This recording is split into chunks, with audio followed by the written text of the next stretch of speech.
Good morning, good afternoon, good evening, everyone. Step one, make sure I've not muted myself. We can hear each other. Excellent. Hello. Happy Friday. I hope everyone is well. I'm going to try really hard to have decent posture today.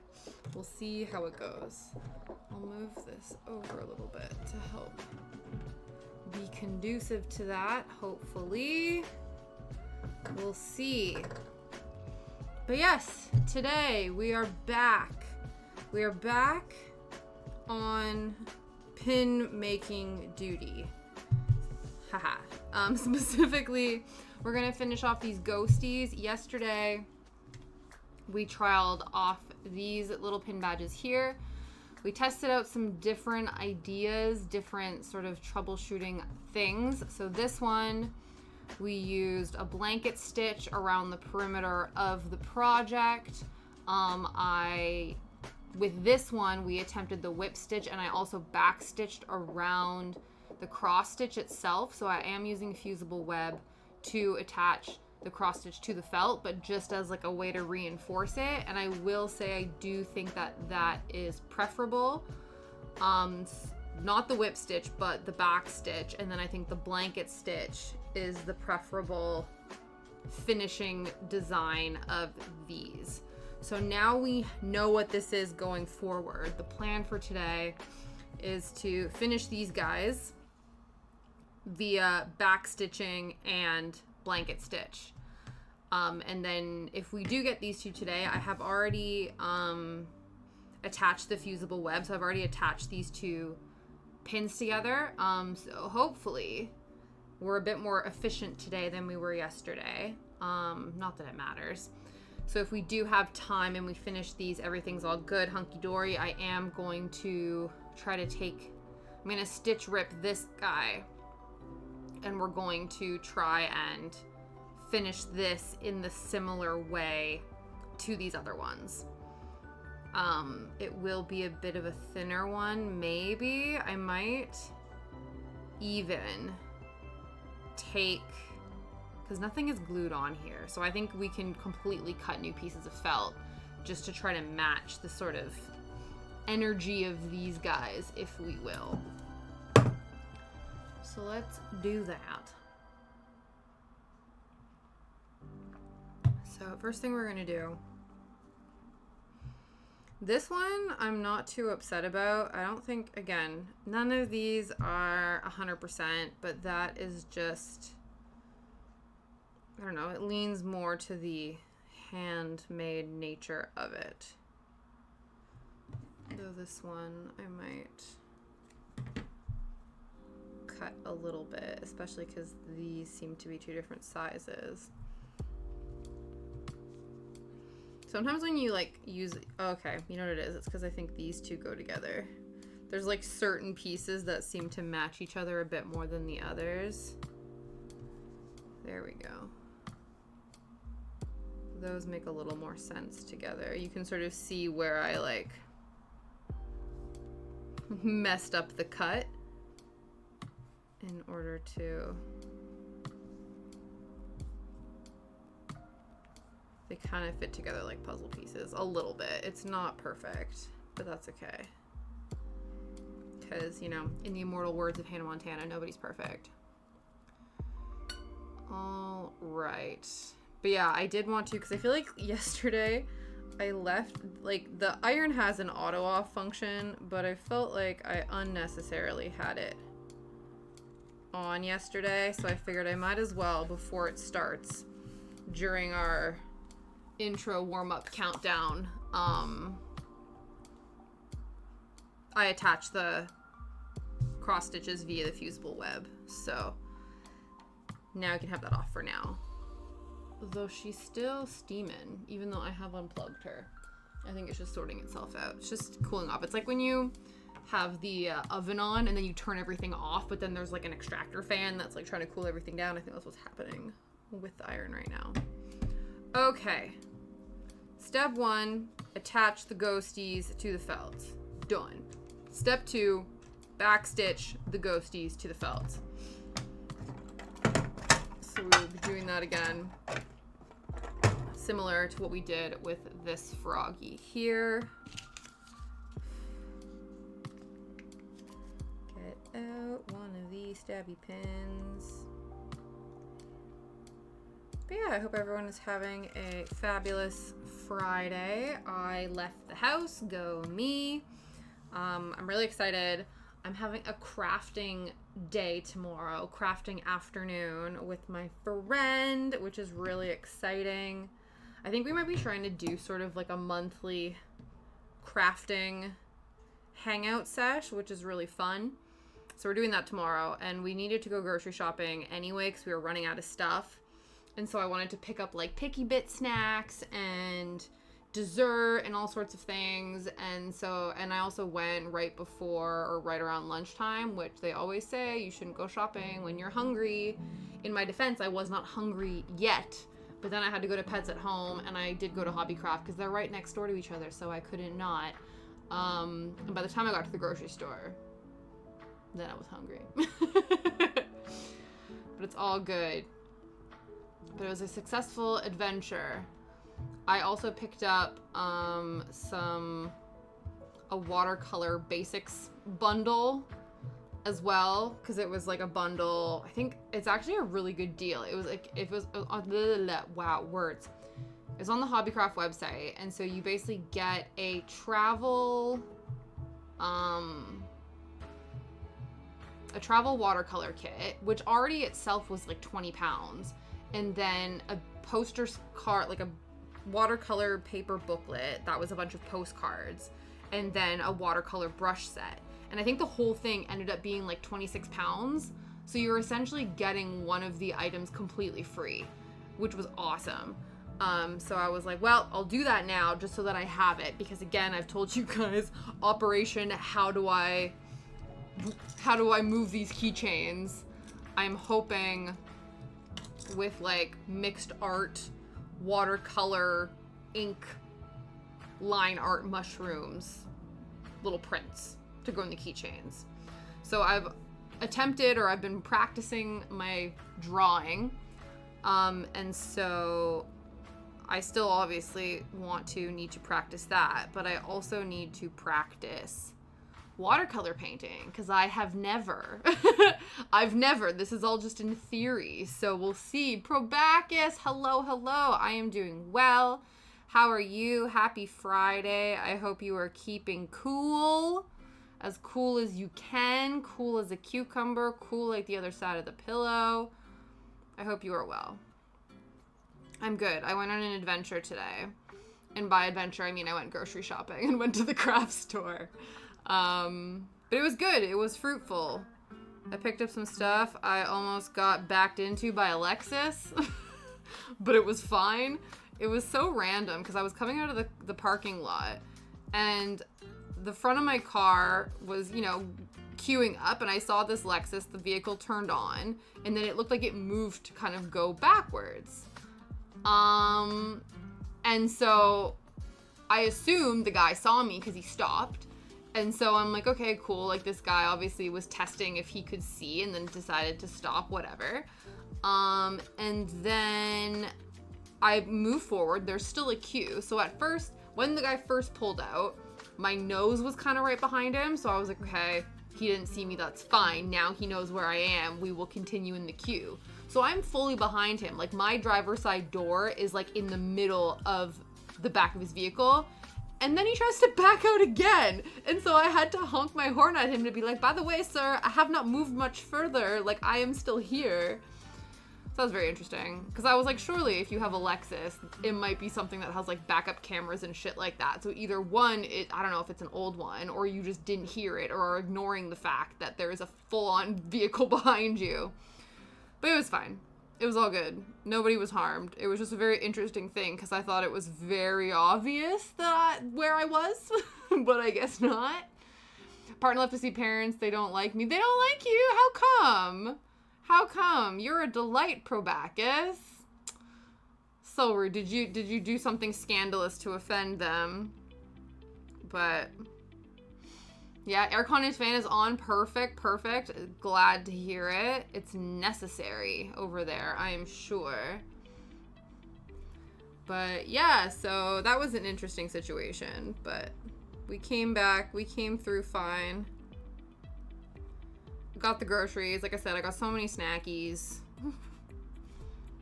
Yeah, I exist. Okay, it's more just the fact that, right, gotcha. Is it one of those that nobody is good enough for their daughter? It doesn't matter that you're you, it's that you are a boyfriend. I'll not expand, but they do be a bit weird. Fair enough. Not everyone gets along with their in-laws. It's always funny, I have to remind myself that is the case with people because Liam and I are fortunate enough that I get along really well with his parents and he gets along really well with mine. And we are aware that is a rarity. But yeah. It's cool, I get it. Is she just visiting them for the day or is she like gone for a long weekend sort of thing? So you're just hanging out, you're just vibing, you just chilling.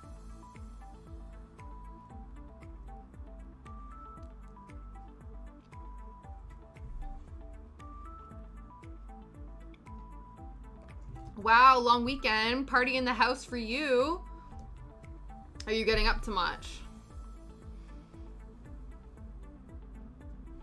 I was saying earlier, I have a craft day with my friend tomorrow. She's coming over, and I don't know what I'm going to work on. But we're just going to have a crafty day, which is going to be awesome. But I do be alone. Yeah, sad face. Sad face. You just gotta have like, I don't know, like a bros weekend. You just gotta like, I don't know, hang out with the boys. Invite the homies over, play video games and like, I don't know, watch movies and vibe.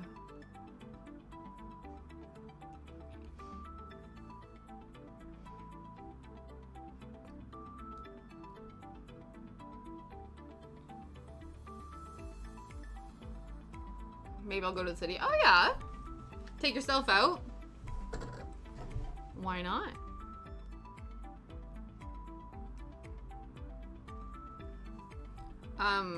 Friends of ours, so we have like a friend of ours, family friend, and they have sponsored I guess it's a motorcycle.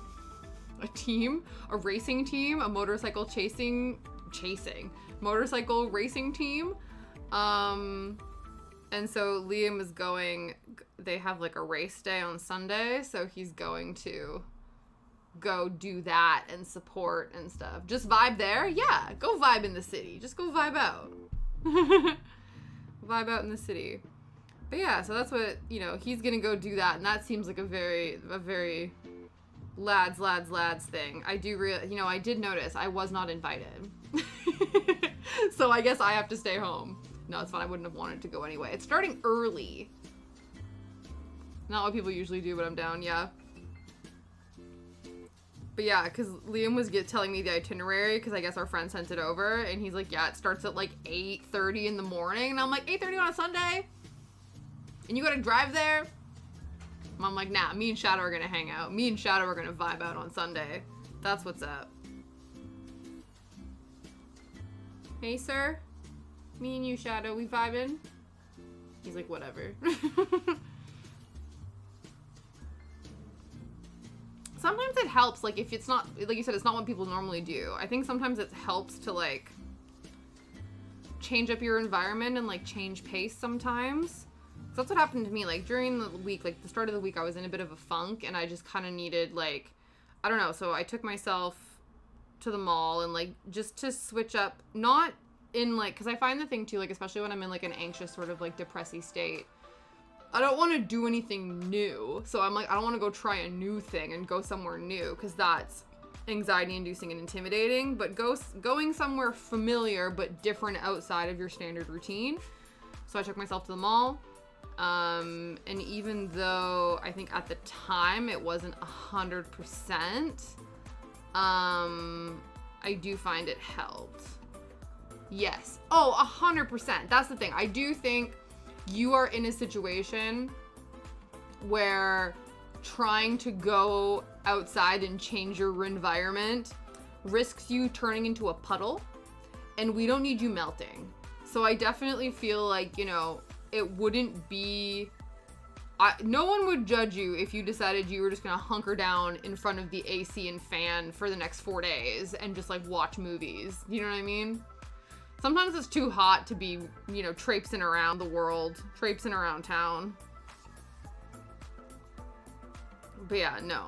You need to take yourself, I don't know, I guess to a pool maybe, to the beach. But even still, man, like, the beach is outdoors in 50 degrees. Unless you, like, sit yourself down in the water the entire time to cool off, I feel like that's a lot. That would be fun.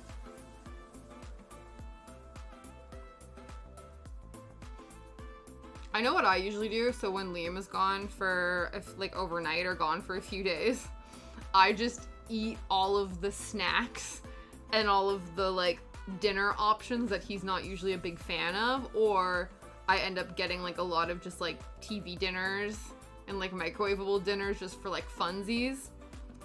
But yeah, so if there's any particular food that, like, you don't normally stock in the house, because I always find, too, it's really difficult to make dinner for 2 people, or for 1 person, sorry.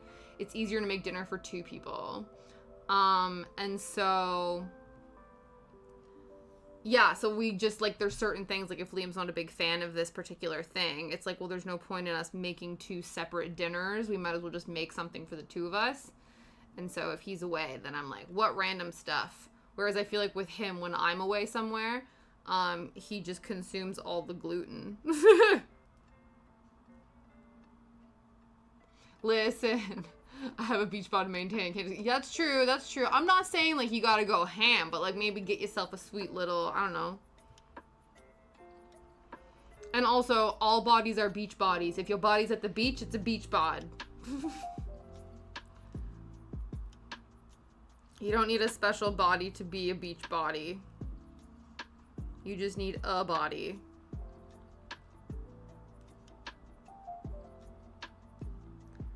Where is... There we go. There we go. Cool. But yeah.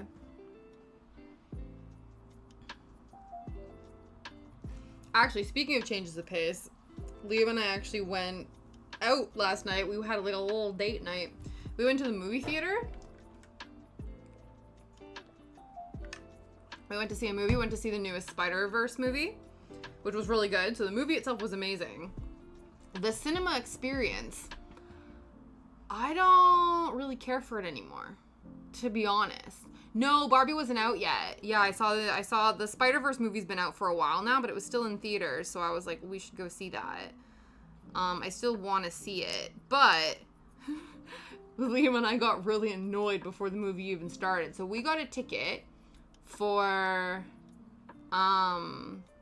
the ticket said 7:45. And so one would assume if you are buying a movie ticket for at 7:45, the movie's going to start at 7:45, or at least that's when like the trailer pre-show will start. So you'll have a couple trailers, maybe like 15 minutes worth. The movie will start at like 8 o'clock, maybe, but that's not what you want. You want maybe like 10 minutes, maybe it starts at like 10:02. Not a big deal, right? I shit you not, there was 45 minutes of pre-show, and it wasn't even like we were watching movie trailers. So we get there, you know, you get there a bit early, you get your popcorn, get your snacks, do whatever. Yeah, and so you sit there, and first of all, 7:45 came and went. Yeah, unskippable ads for 45 minutes. It was bullshit. And so, hi Aurora! So basically we get there, 7:45 comes around. Nothing's happening. There's just blankness on the screen. And then it starts, but it's like adverts you would see on the TV. So it's like adverts for like Vimto drink and like a car commercial, and there were 2 local commercials about like local dentists and orthodontists in the area. So this, like, it was like a pre-show. So there were like the same adverts that you would see on TV, played for about 15 minutes. And then another 15 minutes was like advertisements. It wasn't even the movie trailers. It was basically the actors from the upcoming movies advertising how great it will be to watch their movies in the cinema. It was basically a bunch of cinema advertisements. And also, too, they advertised the Dolby, so it was Dolby Atmos, right? Which is like this most crazy, amazing, wonderful sound system, right? Oh my God, it has like motion sound and it's incredible, whatever. They advertised that shit 3 times. We're like, we're in the fucking movie theater. We can hear it. You don't need to tell us what it is 3 times. Yeah, they advertised your ability to advertise at the movie theater. 100% pro Bagus, they absolutely did. You're just making a joke, but I swear to you that's actually what happened. So, yeah, so the first 15 minutes is like local adverts. Then the other 15 minutes was like, you know, Orlando Bloom and David Arbor and the kid in the new Gran Turismo movie standing there being like, yeah, this movie's gonna be really, really great when it comes out, and it shows you snippets of the trailer but doesn't actually show you the trailer, and then talks about the magic of cinema and how it's gonna be so great when this movie comes out in theaters. And I'm like, okay, cool. Same thing with the Elemental movie. They had the 2 actors and the producers talking about how great this movie is gonna be when it comes out in cinema for you to watch it. And I'm like, okay, where's the trailers? You're just super cutting pieces of the trailers. Yeah, and then afterwards, so of course that happened. And then it was 5 minutes. I think we saw only two actual movie trailers before the movie started. And yeah, then the movie didn't start until like 8:30. So we were like, why would you say that the movie ticket is for $7.45 and the movie itself does not start until 8:30?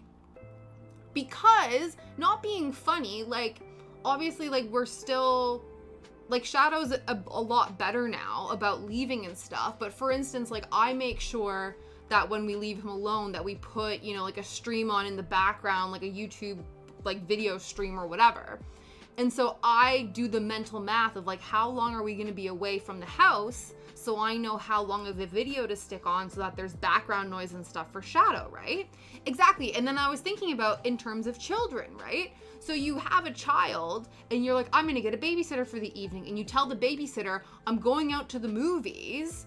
You know, the movie is meant to be 2 hours long. It starts at this time. It takes about half hour to get here, half hour to get back. We should be back at this time, right? No, about half hour, 45 minutes longer than the, like, alluded time. I was like, that's so bullshit. And so basically, Liam and I are sitting there like, so we just paid like £30 for the 2 of us. And I don't know if that was including snacks. I don't think it was.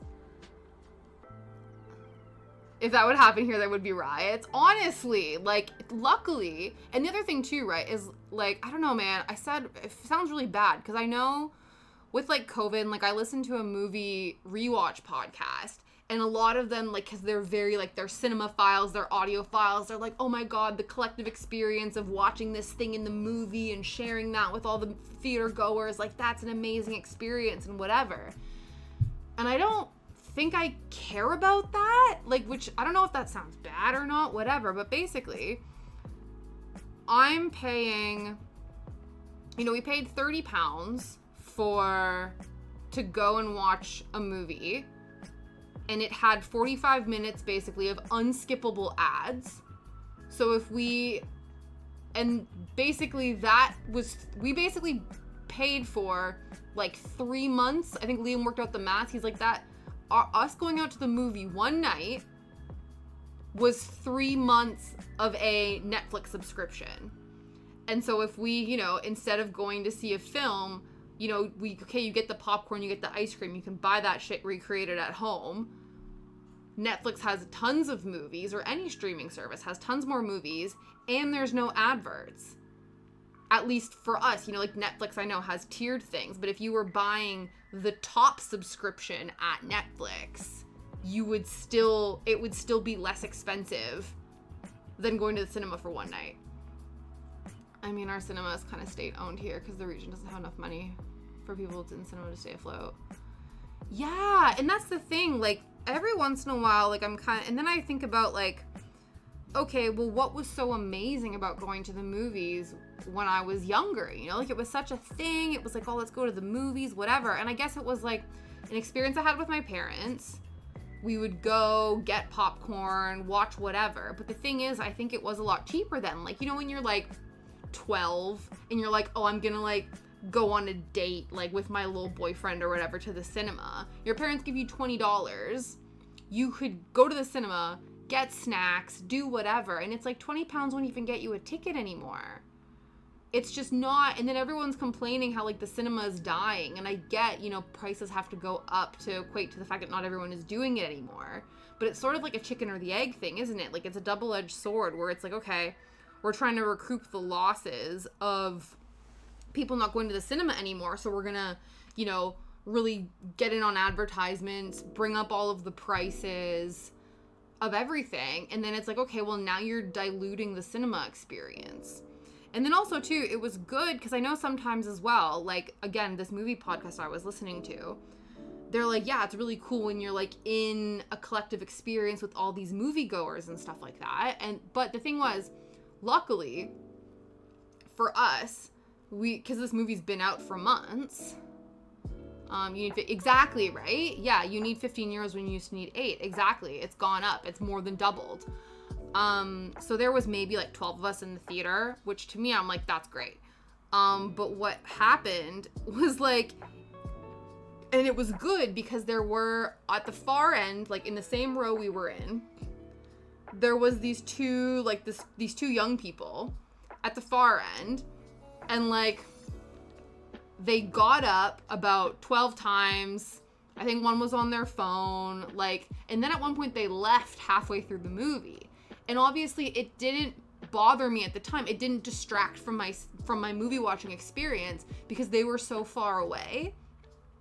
But if it had been a full theater and there were multiple people doing that kind of stuff, I would have been so annoyed.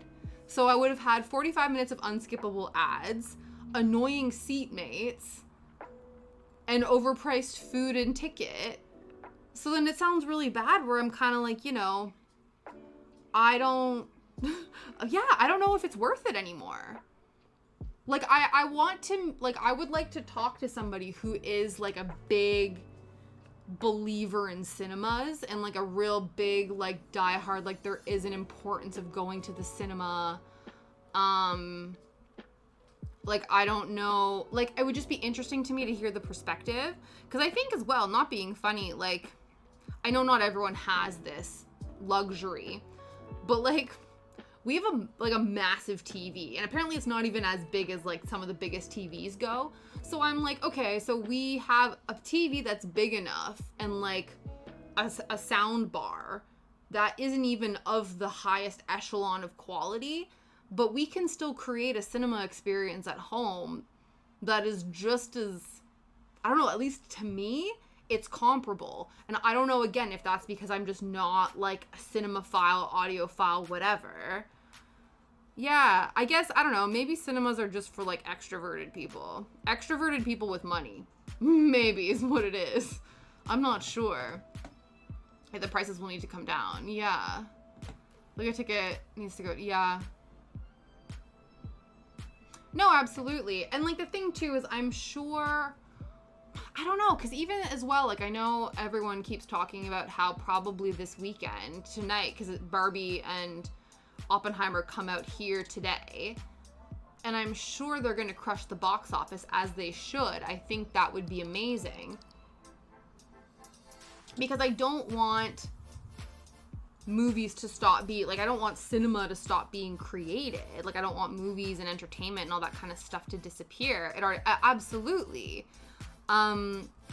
But I don't know, because even if there's a movie that I really want to see, I do really want to see Barbie. Oppenheimer would be cool to see. I'm not that interested in it, but it would be fine. I don't think I would go to I don't think I've ever been to an opening, like, premiere day at the cinema. Because one, I guess I don't know, like, maybe that's the introvert in me. That's, like, my residual leftover from... But even still, I feel like even in general, like, my entire life, I've never been a big fan of big crowds, but I think especially, like, post-COVID, I'm like, I don't know if I want to voluntarily put myself in a room chock full of people sitting this close to each other and pay somebody to facilitate that experience for me. I don't know. There is a movie of the century and a movie about a book called Oppenheimer. Exactly, yeah. Yeah, absolutely. It was interesting because Liam watched a YouTube video by the YouTuber Veritasium talking about Oppenheimer and why Oppenheimer, like, deserves his own movie and why it's cool that he's getting his own movie. And he was showing, like, archival black and white kind of video footage of the real Oppenheimer. And as I'm looking at it, I'm like, I get why Cillian Murphy is Oppenheimer. I'm not sure, like, in terms of the accent or whatever, but just, like, looking at video footage of the real Oppenheimer next to even just the stills of the movie posters of Cillian Murphy and Oppenheimer. I don't know if it's Cillian or Killian Murphy. I'm like, I get it. I'm like, it makes sense that you are Oppenheimer. But yeah, it was very strange.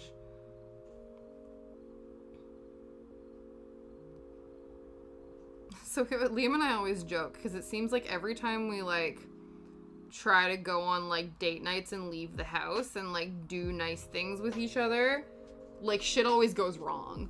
It's, like, always, like, something is late, or, you know, we don't get our food, or I almost get glutened, or, like, all these different things. There's always, like, some bullshit that seems to happen every time we leave the house, and we're just like, you know, as two homebodies, you know, the odds have been further stacked against our desire to leave the house.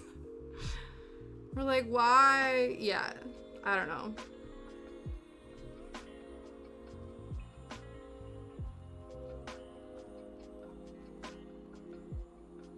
I think that's the thing too, is part of the reason, like, again, when I was younger, we used to go to the cinema. Check your posture. Hey. Tea time. Geez, health check came early today.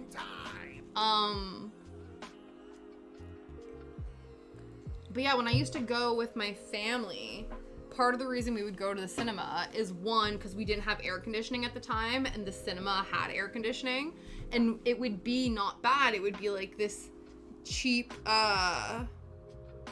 option to go to the cinema, and we loved movie popcorn. And so now I'm like, you're increasing them. Oh, interesting. Am I slacking? Is my health regime falling? It's teetering. Let's do. But yeah, I don't know. Like, I always feel bad when, like, an industry dies or, like, becomes obsolete and stuff. Like, you feel nostalgic for, like, back in the day and whatever. But that's the thing, like, I think even though cinemas still exist, indeed it says it on the chart. Oh, okay. The health has been dramatically decreasing, therefore we need to up the health checks. But yeah, like, I'm already nostalgic in, like, a longing way to the cinema experience, because I think the cinema landscape has changed, and not even because of COVID. I guess you could say that the price increases and stuff like that have been as a result of COVID, maybe, but I'm not even, like, I'm not talking about the experience of, like, going to the cinema. I'm just like, the pure price for quality is just not there anymore. And so it's like, I don't know, this doesn't seem worth it. But again, like I said, I would love to speak to somebody who absolutely loves going to the cinema and was absolutely, like, ride or die want to see movies in the cinema, I would love to talk to somebody about that and know what their perspective is. Because again, it's just not it for me anymore. I would much rather like watch things on demand, because even still, if there's a movie that is available to rent on like on Amazon Prime or another streaming service, like as of right now, because I know they were doing that during COVID, Disney Plus was releasing like one of their Pixar films. I think they released the live action Mulan and whatever, like, and you could pay to watch it earlier. And I think it was, I don't know how much it was, but even if it was like, let's say £5 to like rent a digital copy of a film, that's like a third of the price of a movie ticket. I'm like, that seems like a win-win. Exactly, too, right? Absolutely. And I guess the other thing too, right, is there's nothing to say that you can't recreate a movie watching experience with a group of people at home. You know what I mean? It's like, okay, everyone come to our place and we'll watch a movie. So I think like the experience of like watching films with friends, I do think that certain films, especially when they're like super cheesy, you know, sometimes watching films with friends that you can like laugh at the absurdity of that is amazing. But yeah, it's something that I think could be recreated at home. Yeah.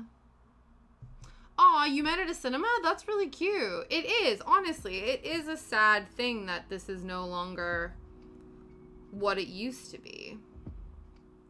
That's really cool that you guys met at a cinema, though.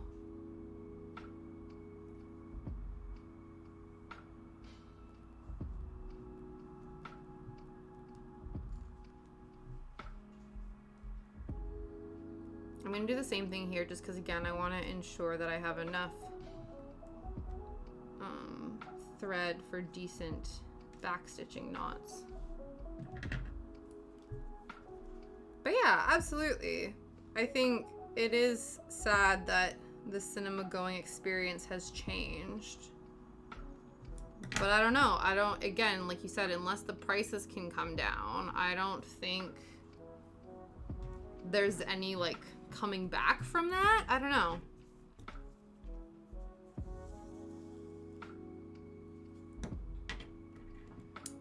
But yeah, so that's the story about how I basically paid for 45 minutes of unskippable ads last night. And how I don't think that's worth it.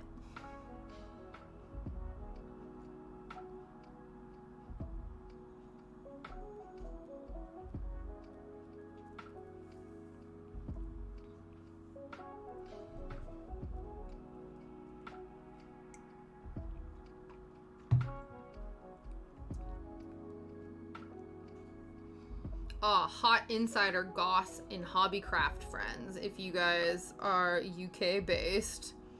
My sister-in-law's brother works at Hobbycraft, and I ran into him today when I was in Hobbycraft buying things, and he told me that their Halloween stuff is in.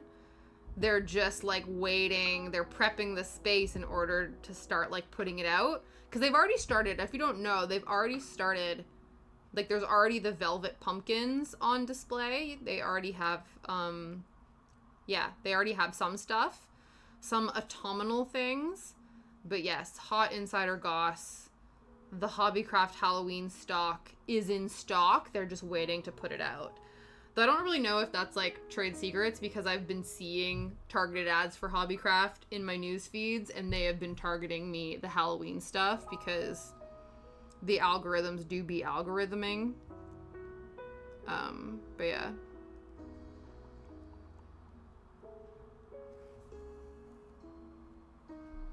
Right? Super exciting, spooky times.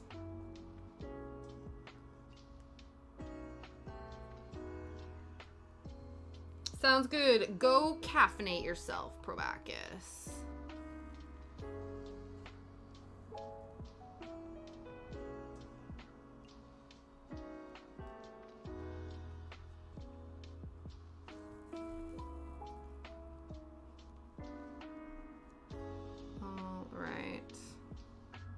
It's decaf.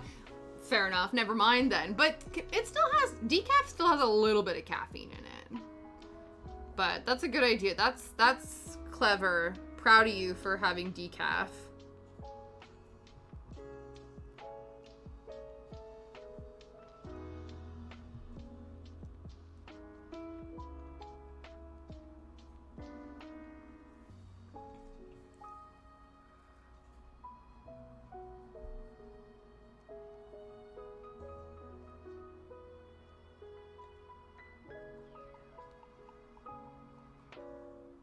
It has a 10th? Okay, yeah, that's interesting. I know, one of my supervisors back in my hometown, she was really sensitive to caffeine. It always gave her a headache. And she found, that she could only drink the decaf, like when we would go, I don't know, like do coffee runs and whatever. She would only get the decaf from McDonald's because there still was like too much decaf in the decaf coffee at Tim Hortons and it gave her a headache. So she found that like the McDonald's coffee the decaf in McDonald's didn't impact her as much as the Tim Hortons coffee, which I thought was interesting.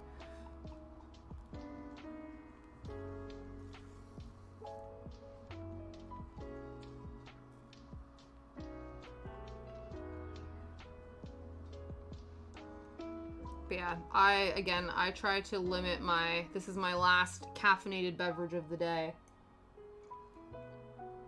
I try to limit most of my caffeine intake because I have like restless legs and things. And I just find, yeah, I feel like I'm a little bit sensitive to caffeine. I always find it hilarious to me when people are like, I'm not sensitive to caffeine. Caffeine doesn't bother me. And then I hear about them like pinging awake at 3 o'clock in the morning and they're unable to sleep and they're constantly like, you know, they can't shut their brain off. And I'm like, I'm not saying it's, you know, correlation doesn't equal causation, but I'm sure it's not helping.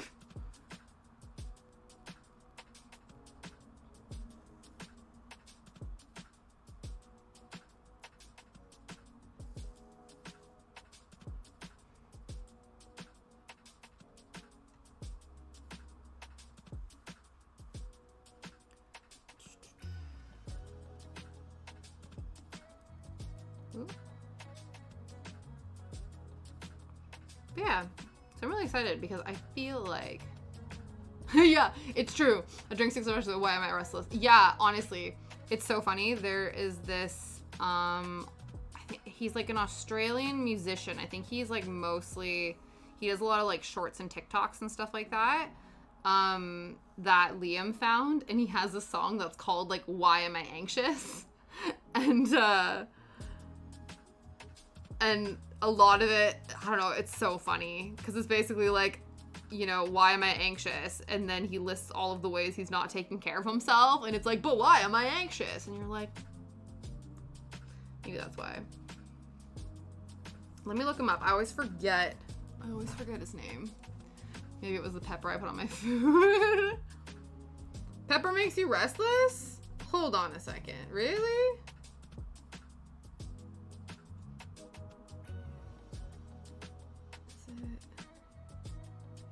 I always forget his name. Let me look it up.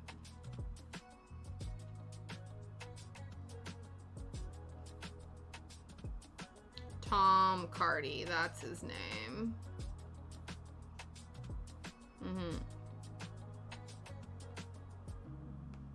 But yeah, let me show this to you guys.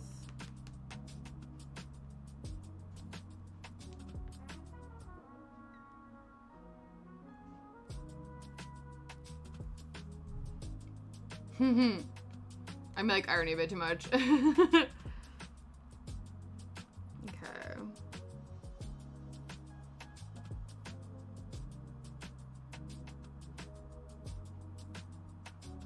me find it.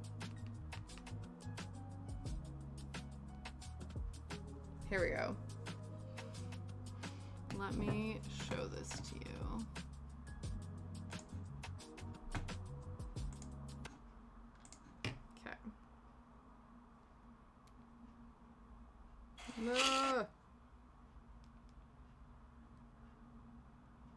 Why?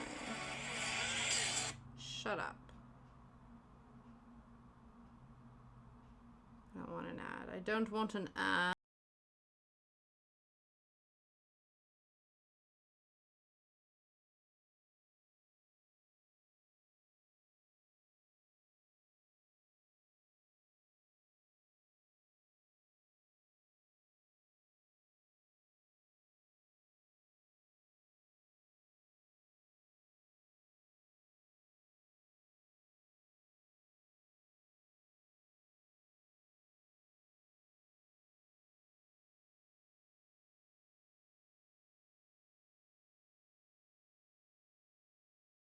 Yeah. Good song. Recommend. But yeah, that's how I feel about it. I'm like, why are all the people To be fair, sometimes I sing that song, but then it's funny because we're listening to the lyrics of it, and Liam's like, but you actually do all those things. You do take care of yourself, and you are still anxious. And I was like, yep. But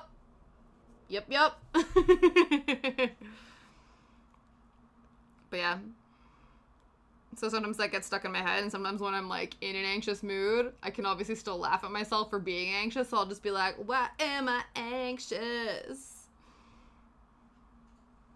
So yeah, it always helps when you have a musical bop to to be the soundtrack of your mental health moment. But yeah, Tom Cardy, Why Am I Anxious? 'Tis a bop, I recommend.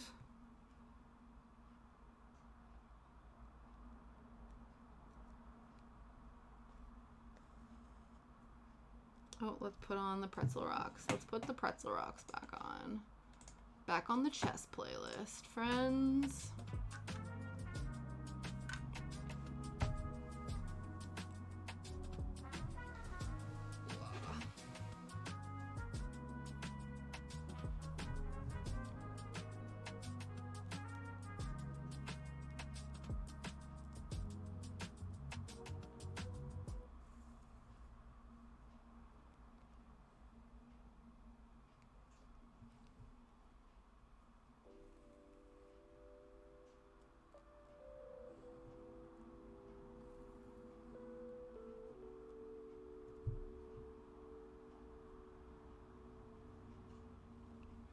We are almost around the ghosty.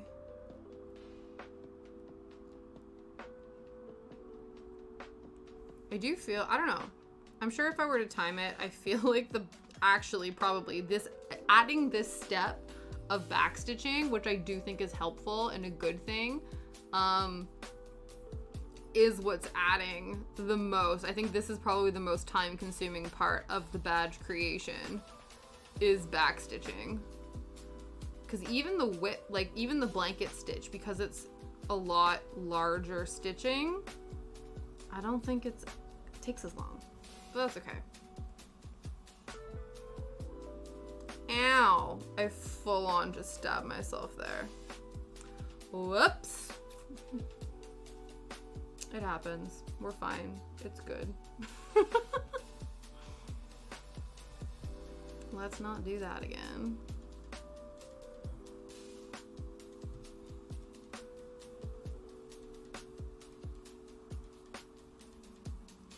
But yes, I do think, because now, I say now, hopefully, the plan is to have these finished before next week. So these will all be done so we can put these to bed and then we can go back to needle felting. I think next week we just need to dedicate exclusively to needle felting. The only reason why I've decided to do this instead is because I started this on the last Friday and was like, they were just sitting here. I'm trying to finish things. I don't know why my desire to finish this was overshadowing the fact that I still have a half-finished needle felting project. Unsure. But it's fine. I just had to pick something and conquer it. I guess what it was is this felt like I was closer to finishing them once I knew what I was doing. And so then I would have less on-the-go projects taking up desk space.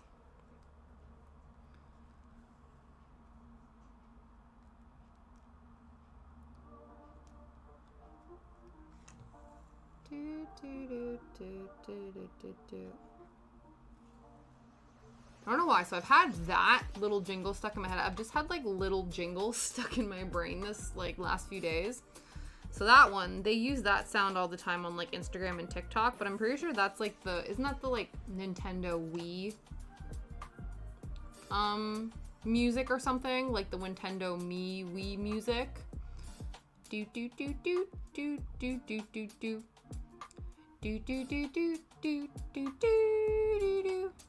Boom boo boo boo boo boo boo boo.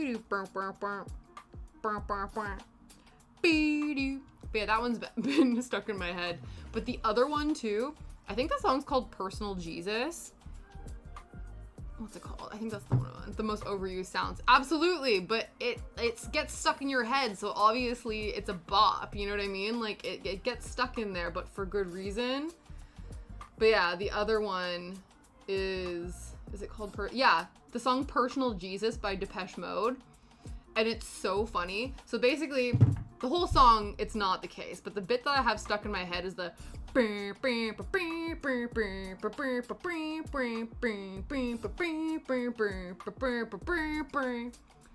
and funny story about that sound, that song, is I don't know that beat, that jingle, because of the original Personal Jesus Depeche Mode song. I was aware of that sound because Hilary Duff had a song called Reach Out that samples that song. And so the first time I actually heard Personal Jesus was here, because they play it all the time on Radio X, on like the sort of rock alternative music station here. And so the first time, Liam and I are like driving in the car, and I'm sitting there, and this song comes on, and I hear do do do do do do do do do do do, and I'm sitting there, and my first instinct, it was very quick, was like, why are they playing Hilary Duff on the rock channel? First of all, why are they playing Hilary Duff deep cuts in the UK at all? And then I realized that wasn't the originator of that song. But yeah, so Hilary Duff sampling Depeche Mode. You deleted my TikTok? Yeah, I've not gotten TikTok. I get all of my TikToks when they get reposted to Instagram. That's when you know those are like the best bits, right? Because those are the ones that have permeated across platforms. I don't know if that's the case, but yeah, no, I've not. Because my problem is, and it's so funny, because I don't say all my friends, a lot of my friends have TikTok, and people will post TikToks, and they'll be like, oh my god, you should get on TikTok and do whatever. Just saying the word TikTok constantly kind of makes me feel like a child. I'm like, TikTok, TikTok. That, or I feel like I'm about to start a Kesha song. Isn't that thing where they say, well, you know you're a millennial when you hear the word TikTok, and your first instinct is the Kesha song, not the social media app. But see, my problem is the majority of the time when I'm consuming social media is when I'm like relaxing on the sofa with like other things going on, which probably isn't the best because it just shows you how mindless it is. Yeah, TikTok on the clock, but the party don't stop, yo. Oh, oh, oh, oh, oh, oh. And I'm a Zier. Yeah, but see, you get the reference, you know. But yeah, so basically, like, again, I don't know, that probably just shows when I'm consuming content, it's usually when something else is on the TV, or like Liam and I are just chilling out and we're both like on our phones doing other things, right? And so I find it rude to listen to things at full volume when other people, like when we're listening to other things. So to me, it doesn't make sense to watch something with sound while while Liam's watching the TV with sound. You know what I mean? Like I don't know if that's also too, that's an overstimulation thing for me, where I'm like, okay, that's why it frustrates me when people are like, oh yeah, let's have like a YouTube video on in the background while we're having a conversation, while we're doing this, while we're doing that. It's kind of like, okay, if we're gonna talk, I'd rather us talk and not, like, if we have background music to me is different than like background audio. But yeah, And so, yeah, so I'd rather only have one source of sound happening at once. And so because of that, the majority of the time I'm on social media, all my shit's on mute. So any of the videos, if they don't, like, I'll usually watch videos with captions, and things with subtitles, and if they don't, I most often swipe away. Whereas I find, at least from my understanding, TikTok's whole thing is that,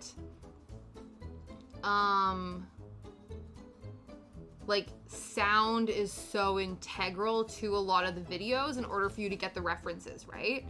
So you need to have, like, a specific sound, or there's, like, specific beats that go along with something, or, like, there's dances or whatever. And so because the majority of my media consumption is more, like, silent photo based, that's why I think I'm much more on Instagram, is because I like looking at photos of cute dogs and spooky cute art, not necessarily videos. So I don't know, I find that the way I consume social media is not conducive to an audio video format.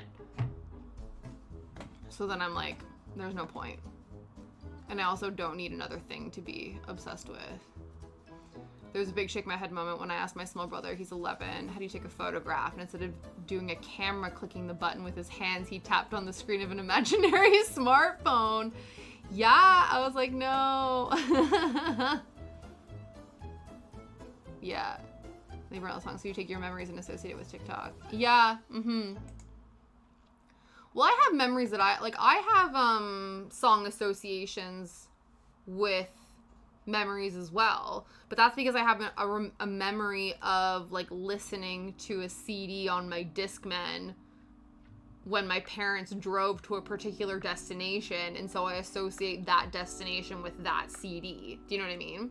So I do understand the intrinsic link between, like, music and memories. So I get that as a tactic, but yeah, it's just the way that I consume content. That's another reason too why, like, it sounds really shitty and, like, sorry to all my friends, but the reason why I don't, anything that requires sound, if I'm, like, with Liam or with other people and, like, winding down for the evening and, like, watching TV and things like that, I'm less likely to then watch things with sound. So that extends beyond Twitch, that extends to YouTube, that extends to Twitch, that extends, you know, to different things. Whereas, like, I'm gonna like all of the photos that you post on Instagram, but I might not necessarily watch your videos unless I'm alone and I'm doing things that, like, I don't know, like, do you know what I mean? I'm a very bad audio video consumer if it's not a Facebook video that I'm watching on the TV as, like, my TV consuming content. I don't know anything about CDs. We have so many, they fade into... Dude, I still have a lot of CDs. I am getting to that point, though, where I'm like, I probably could scale them down. But yes, I have a lot of CDs and DVDs, and I've talked about this, how I thought that they were so important, because, again, I am a very sentimentally nostalgic human being. And so when I moved across the country, I deemed it necessary to bring CDs and DVDs from Canada to England. Like, let me bring all of this outdated physical media with me because I think it's important. I know things about CDs and how they function. I just don't have an experience listening on a CD. That's wild if you've never actually listened on a CD before. Wow. I'm, like, dumbfounded. I understand, but I'm just like, that's wild.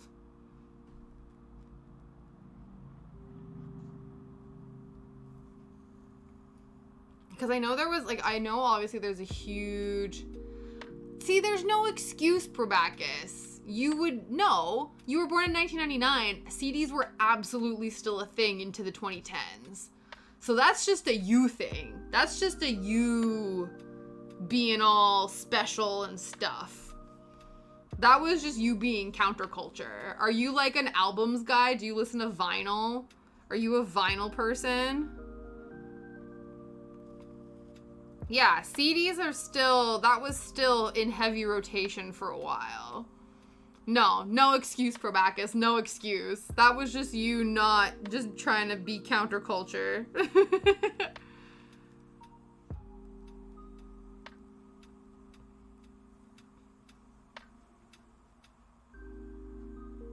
I'd say after, like, I don't know, like maybe 2005, maybe. I'm trying to think when, like, CDs became, like, what was, okay, when did, like, I was never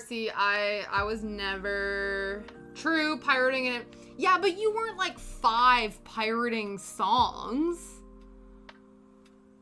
Yeah, okay, but it's like, okay, so for the first, like, 4 or 5 years of your life, like, when you were 5, your, like, family wasn't gonna teach you how to, like, stream off a LimeWire. Let me see.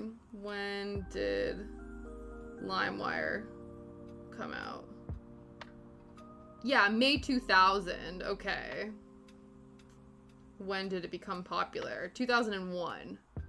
2001. So there was a few years. I was 11 pirating songs. Okay, this is seeming a bit more plausible. I understand, but I'm still disappointed.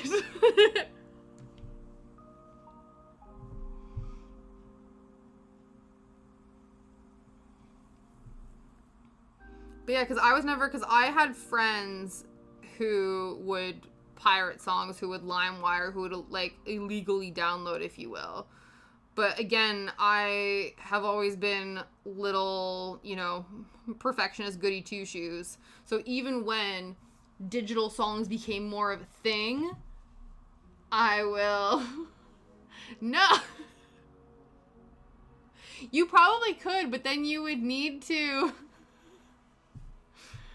I'm sure the audio quality is just as, like, I don't know. I wonder what the difference in audio quality is from a CD to a digital file. Because you know how there's, like, comparisons between vinyl audio quality and digital audio quality? I don't know what the differences in audio quality is between a CD and an MP3. Let's Google it. Maybe it's a thing. Let's see. MP3 versus CD audio quality.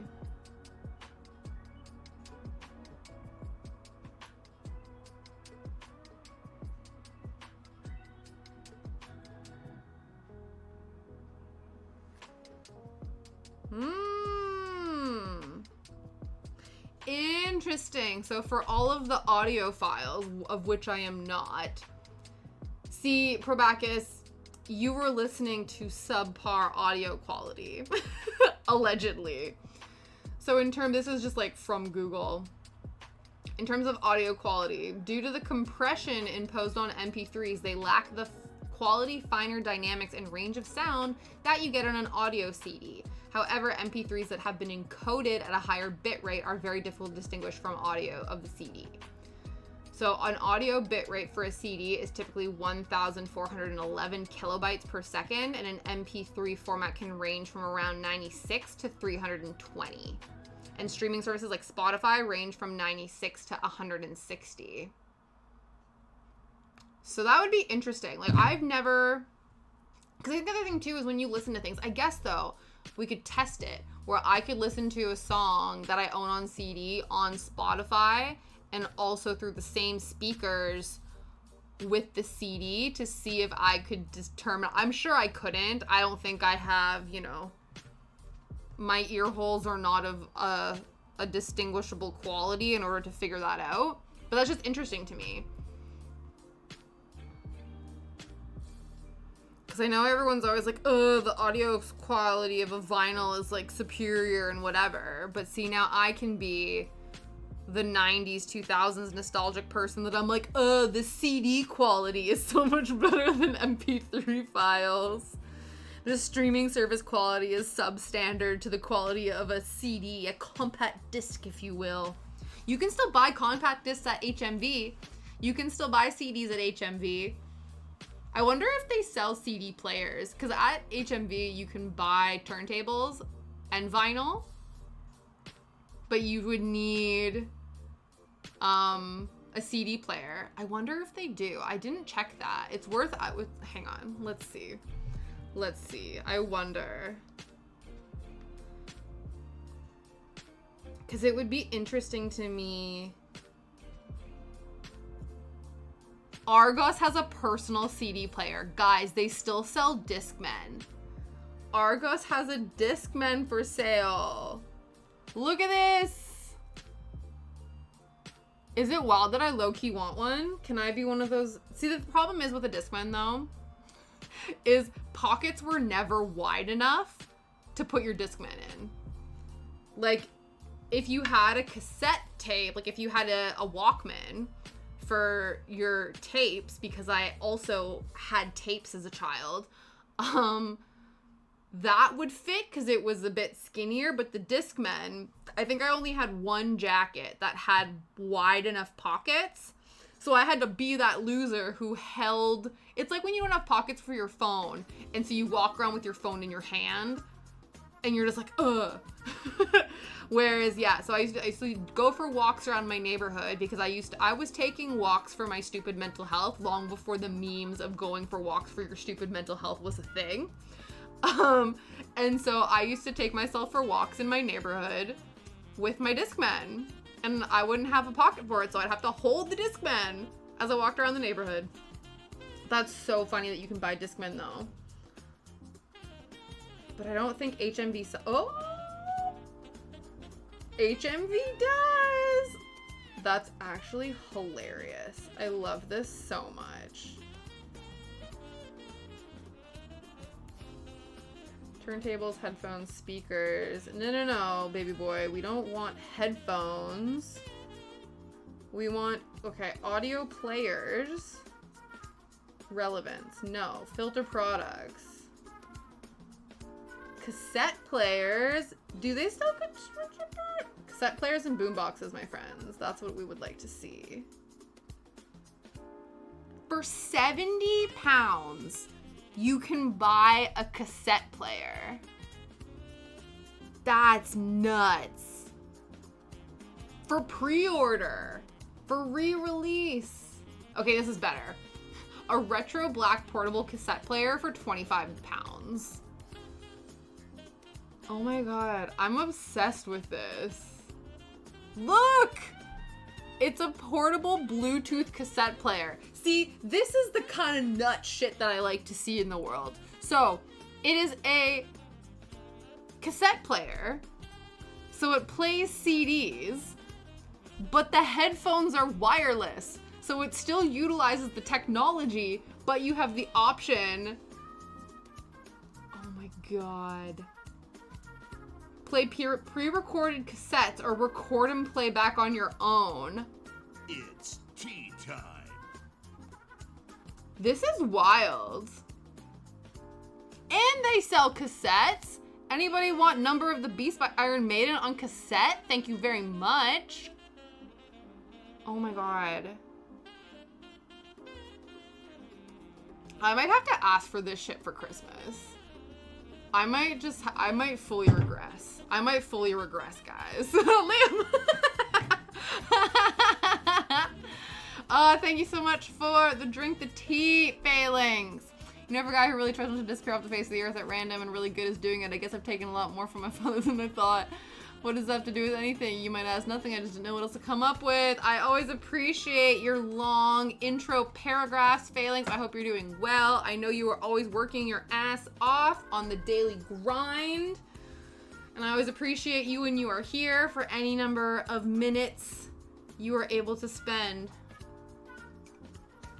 Because I know it's tough out there. Yeah. I'm honestly, like, my mind is blown, and I actually love that.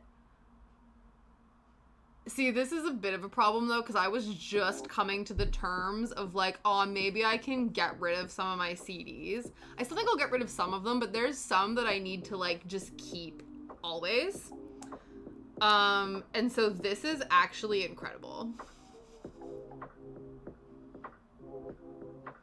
I just, you know, like, let's just throw it back to the year 2000 when I'm asking for a Discman for my birthday. Oh, that's amazing. I don't know if I would go so far as to get a cassette, because again, I have some cassettes, but not a lot. I still have many a CD.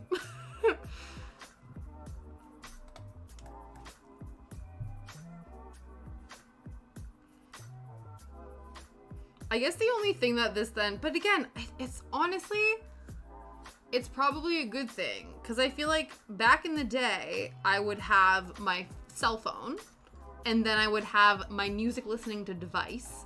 It was usually an iPod. Well, it was a disc, like a Walkman for a minute. I think it was my parents' Walkman that I then co-opted for myself for the few ones that I had. For my Britney Spears Baby One More Time cassette. And then I probably should have kept that. Let's reach into the tiny trash can and pull that out, because I feel like that will come in handy for when we stitch the other guy. Okay, boom, backstitch number 1. Now let's do backstitch number 2. But yeah, so so I think what happened is I had a Walkman because it was my parents' Walkman, and then I took it to listen to my tapes. But then I had a Discman, and I had it for years. And yeah, listened to all the albums all the time. And then I upgraded straight. I don't think I ever had... Oh, no, I did. I had like a standard MP3 player. You know, the MP3 player that could only put like maybe like 15, 20 songs on it. And then I got the iPod Nano, the one that had the wheel. It was blue and you could play Brick Breaker on it, and it was awesome. And then it became iPod Touch, where then you could get games, and I played Tap Tap Revenge, and that's where I learned about Tiny Tempa, because he had a song on Tap Tap Revenge. Yeah. Who apparently went to school with a friend of mine. Liam was telling me this, that one of our friends was actually like friends with Tiny Tempa. I was like, wild. Anyway.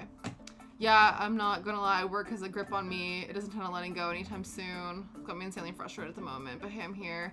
Absolutely, better late than never, always. That's always a shame when work just has a chokehold on you. It can be hard to find that work-life balance, especially like when you're trying to make it in the world, trying to get yourself out there, do the things. I get you. But yeah, any time you can take a little moment for yourself, I think it's worth taking if you're able to, right? We all need an opportunity and a chance to recharge now and then, here and then, which is good.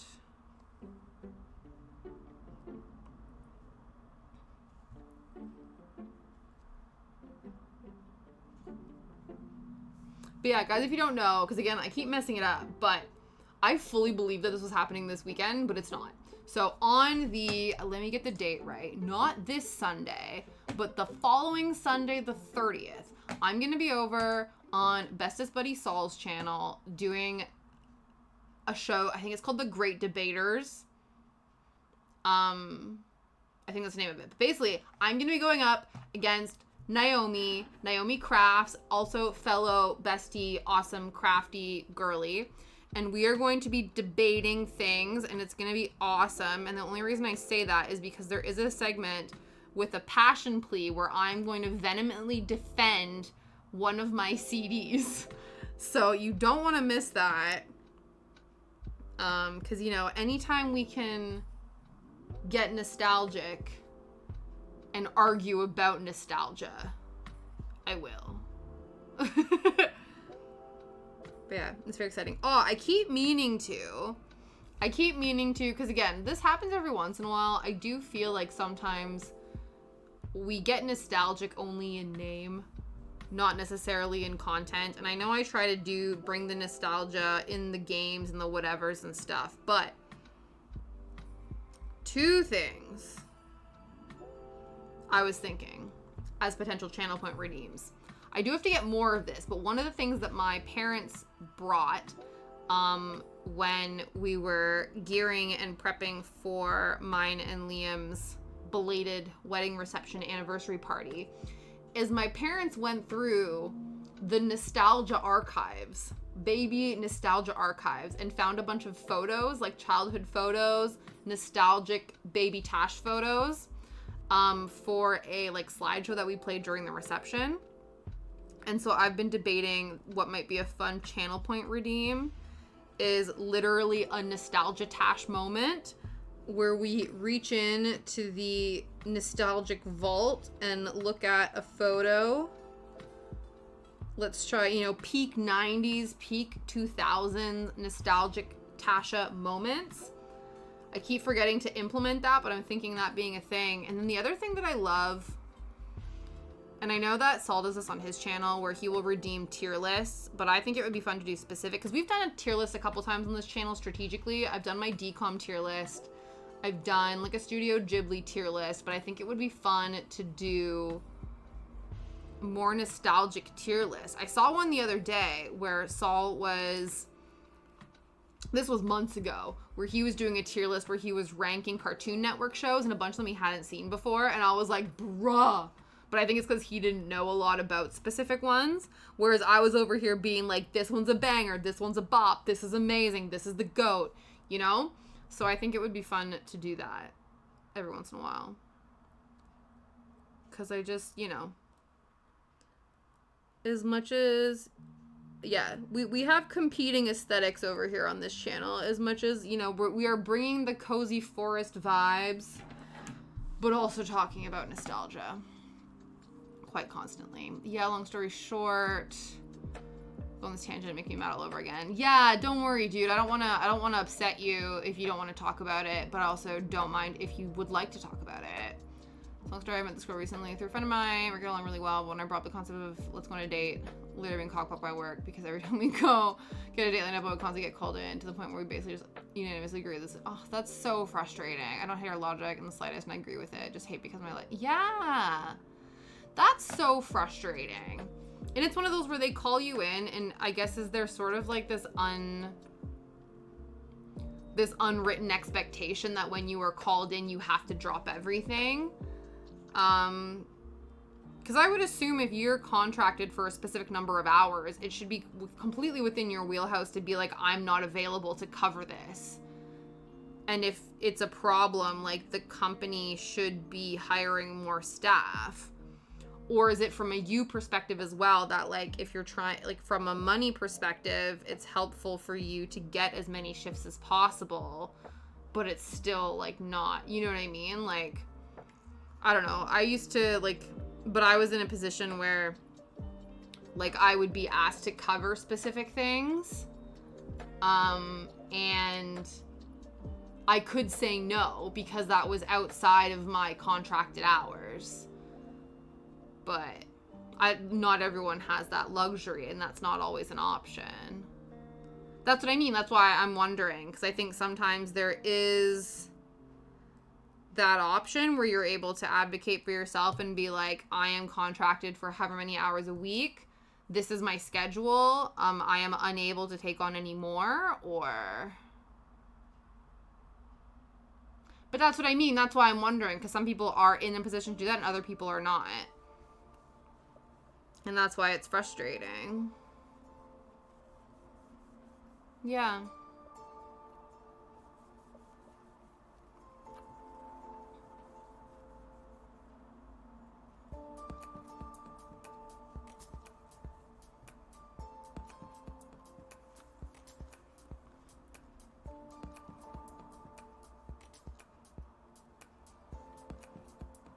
Good morning, Patats. How are you? Are you coffee in hand?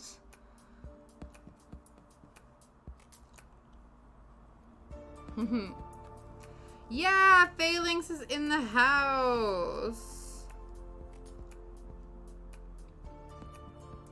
Yeah. Oh, I think so. I do think that everything has its ups and downs, but I do think that there comes a point where sometimes the downs are to a point where it's not worth it. Like, I am, and again, I understand that there's certain safety nets and certain things you gotta put in yourself. But I am of the mindset that no job is worth your mental health. And obviously that doesn't necessarily mean that you quit outright and leave yourself with no safety net. But yeah, I think it's really shitty of corporations to take advantage of people because there is like job shortages and there's no access to certain things. And also just because you're in a position doesn't mean that you don't have rights as a worker, right? But the problem is I can't just simply say, nah, I'm good, because incompetence and mediocrity I'm surrounded by is known as my coworkers. Yeah.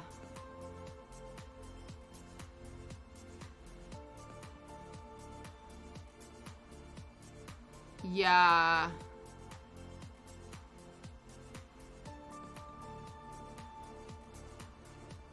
That's the other thing too that is really difficult if you are burning out because of the lack of incompetence by the other employees. And to me that comes down to management. If they're unable, because that's the thing where it's people, and I don't know if you guys ever heard the saying that people don't leave. It's the thing that people don't leave jobs, they leave managers or something like that. I can't remember what the specific term is, because it's like you said, there are ebbs and flows to any job, but it becomes a problem when those ebbs and flows are mismanaged. And I think that good employees shouldn't be penalized for being good employees. And I feel like that's what's happening, where it's like, okay, I'm doing a good job and actually putting everyone else to shame. And so people are like, oh, this person's really good at their job, so we're going to give them even more work and completely overextend them so that something will have to give. Because people can only be good employees if they have the right balance to be good employees. So if somebody's doing good work, as a manager, I think it's a shit move to be like, well, I'm going to give them twice as much work because they're good at it. You're like, no, that's how you get a good employee to not be good anymore.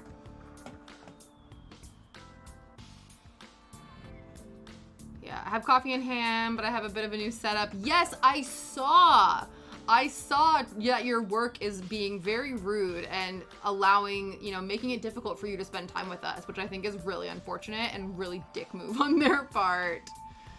Get my PC on my work laptop. Absolutely. Yeah, the hoops you must go through. Yeah.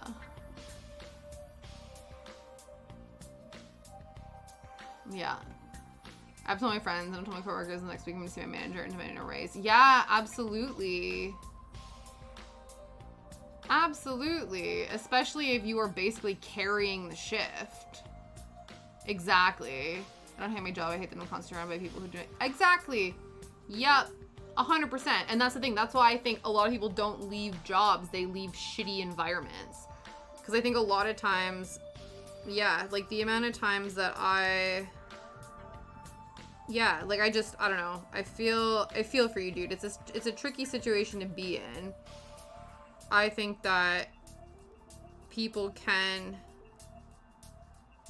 I feel like it's really unfortunate. I think people mismanage good employees.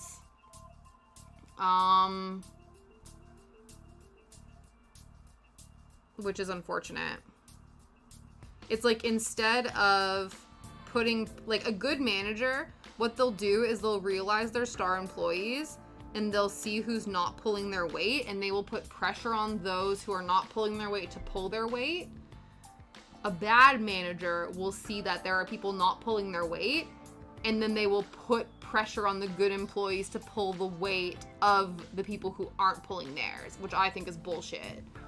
Where it's like, I would not, like, I think that's so unfair to expect someone to work twice as hard to make up for somebody's lack of work ethic. It's like, that shouldn't be your problem, actually. Yeah.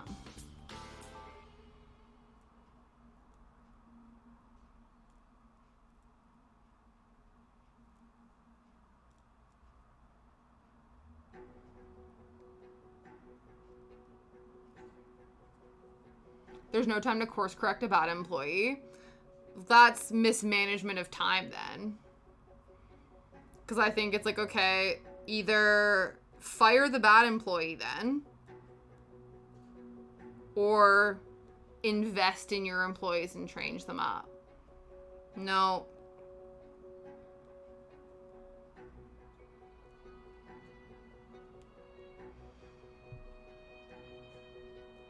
My answer to that is they need to figure that out then. Because especially, too, not being funny, let's say theoretically, the deadline is tight, you have people not pulling your weight, and you have like 1 or 2 star employees.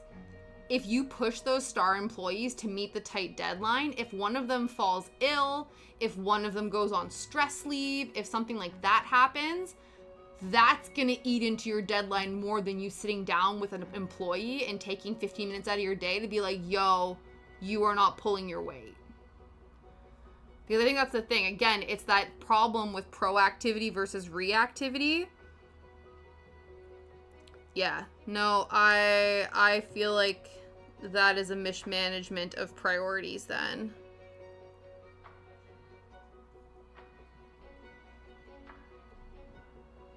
Because I think that's the thing too, right? Where if you have a good employee and you work them to the bone, then they're gonna get ill, right?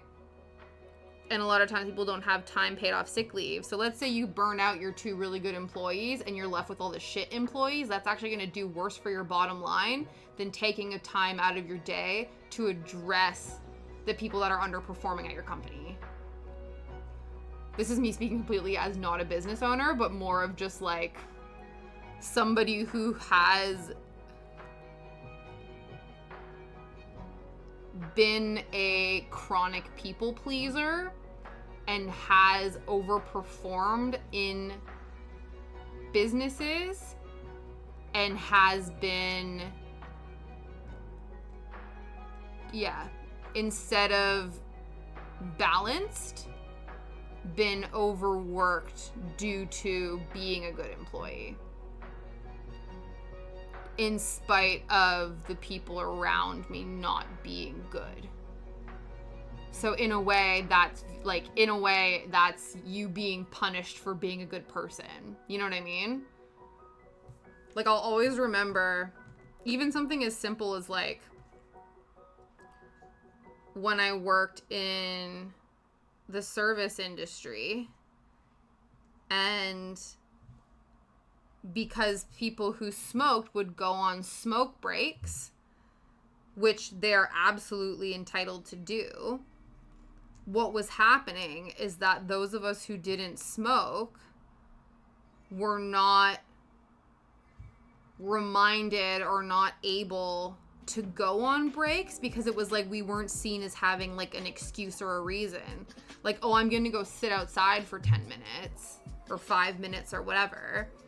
And so I remember having conversations with some of my other colleagues being like, we would actually have a better work-life balance if we took up smoking, because that would give us, and it would give people a visible reason to allow us to take a break. That was just something that we observed working in particular companies.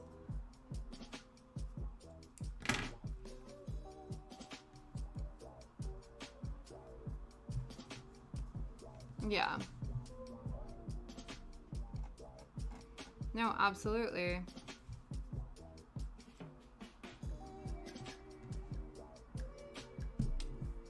But yeah, I'm definitely of the mindset, because I do think, you know, a lot of times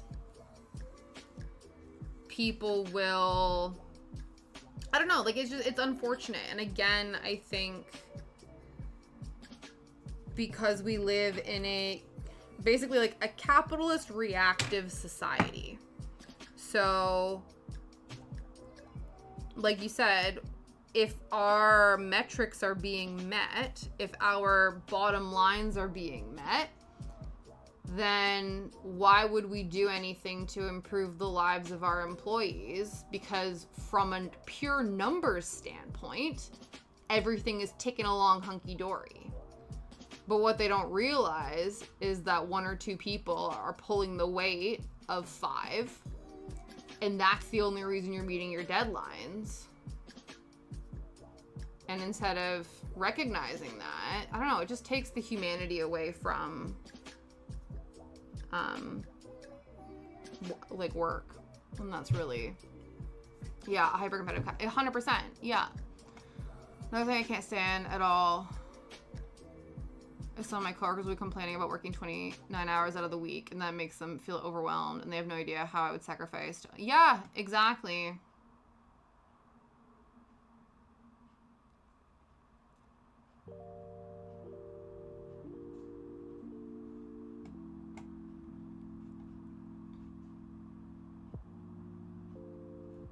Exactly. And that's the thing, like, failings, I don't understand, like it's one, again, because this is, again, completely easier said than done, because I was definitely like that. I remember working, and it would be like, I would notice that programs would be running, and people would need access to and from the building, but all of our front of office staff finished at 4:30, and our programming ended at 6. So somebody needed to man the front of the office. And a lot of people were like, well, I finish at 4:30, so I'm going home. And so 9 times out of 10, I would be staying because I'm like, I'm the only one left in the building with a key to lock up. Nobody thought to put that in place to be like, okay, front of the office closes at 4:30, but programs don't end until 6. Maybe we should put something in place to ensure that there are different people in line to make sure they can lock up in the evening. And so a lot of times I would end up staying because, again, you have that chronic people-pleasing mentality where you're like, and that's the other thing too, like you said, failings, you're like, okay, so I've asked everybody if they could work a night shift, and a lot of them have very clear boundaries as why they can't, and you're like, that's amazing, good for you, but if all of you have these clear boundaries, what's left is somebody has to do it, right? And so it ends up falling to the person who would feel guilty about letting shit hit the fan, which is me. And I don't know if that's you as well, failings, where you're like, I pride myself in my work and I would actually like to do a good job. And so I don't want to like fuck shit up for the place I work, but no one else seems to care. Yeah. Yeah, absolutely.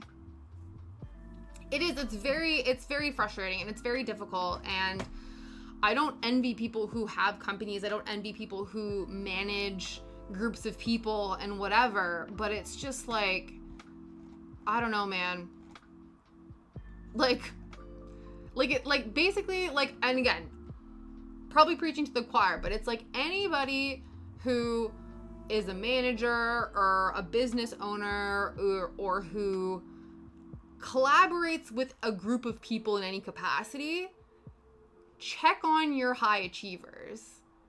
Check in on your overperformers. The ones who never complain, the ones who take on more work than you yourself could ever imagine taking on, and just check to make sure they're all right.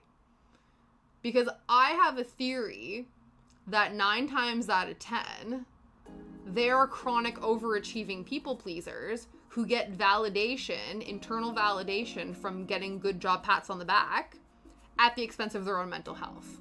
And I'm speaking as one of those people. Unfortunately, again, a lot of companies are not, like, once you tell somebody or once you recognize, like, wait a second, this person's taking on way too much, I need to find a way to delegate that and take that and, equally redistribute the responsibilities around the office or whatever. Unfortunately, depending on the sector you work in, I've always worked, like when I was working, a lot of times I worked in nonprofits.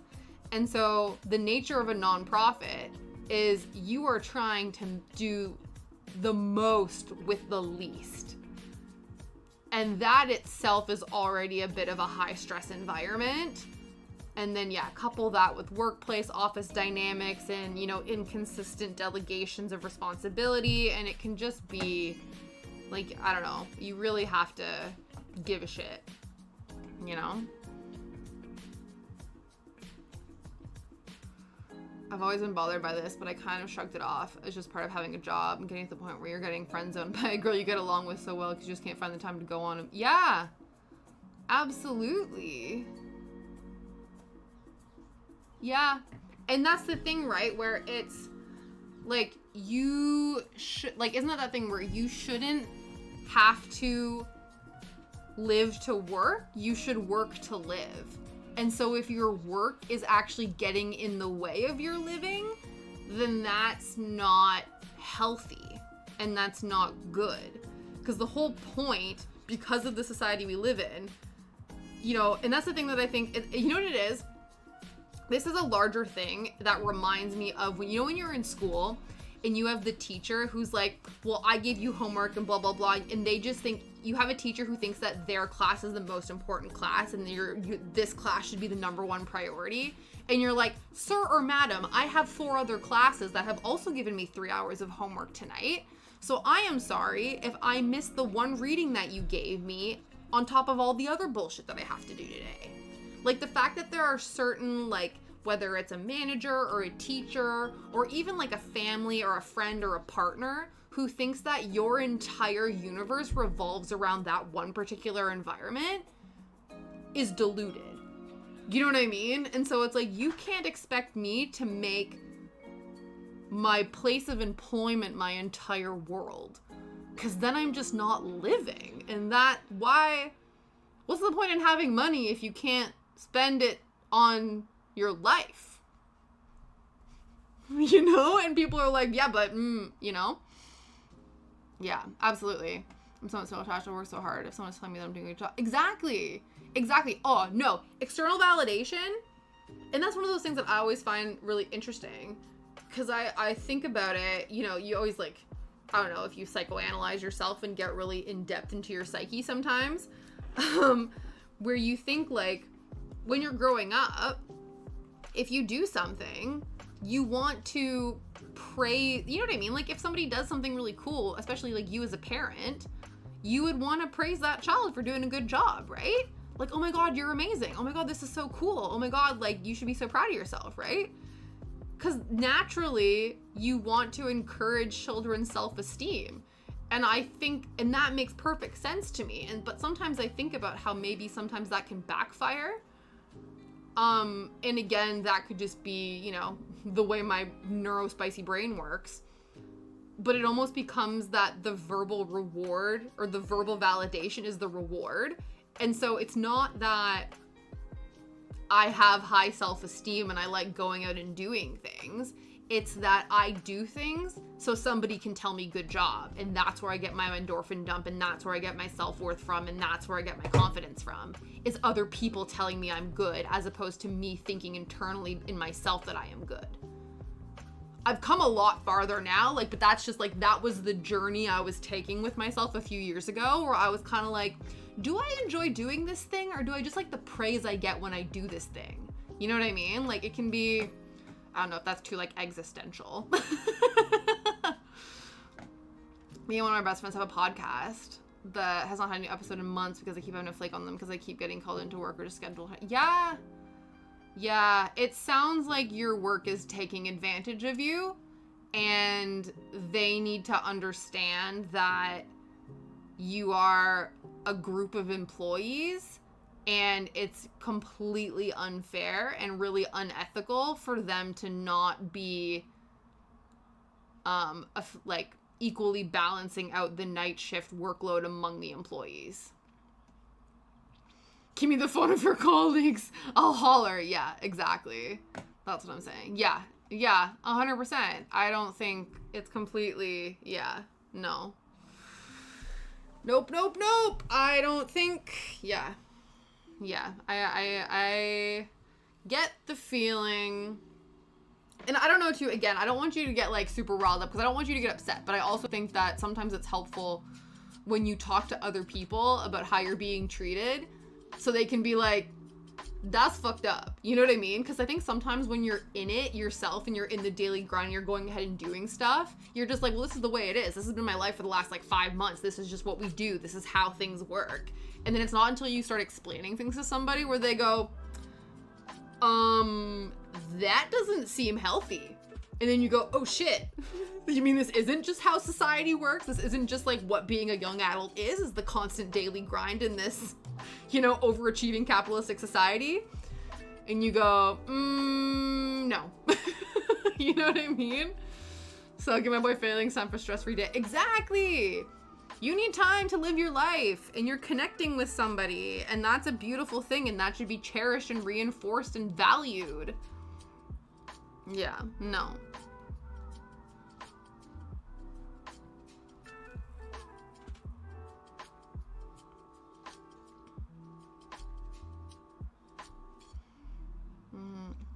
I hate when people hit me with the dog shit excuse of at least your check is gonna be good. Yeah, no. That's the thing, right? I don't agree to that.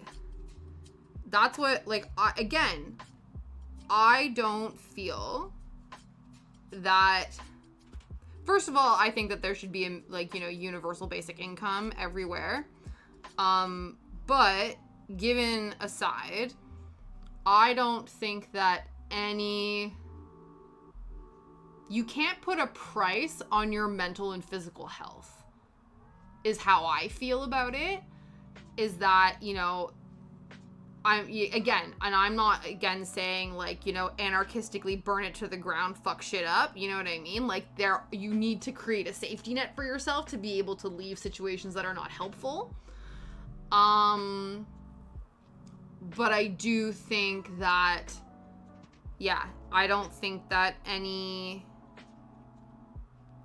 is worth no price point is worth your mental or physical health. Yeah. Oh, you mean the universal basic income per Bacchus? That's just a thing. Like, I don't know, man. It depends on the country. It depends on the economic landscape. It depends on the funds. Because I know for a fact how, like, not for a fact, but, like, things are grossly mismanaged. I'm like, I'm sorry, but if the U.S. can find money to spend, I think I saw a stat, and again, don't quote me, I don't know how accurate this is, but I saw something somewhere that was like, the Ministry of Defense in the U.S. spent like $1 billion or like multiple billions of dollars just on advertising. And you're telling me that shit can't go somewhere else? Just saying. But I know, I understand economics and world understanding and things are complicated. But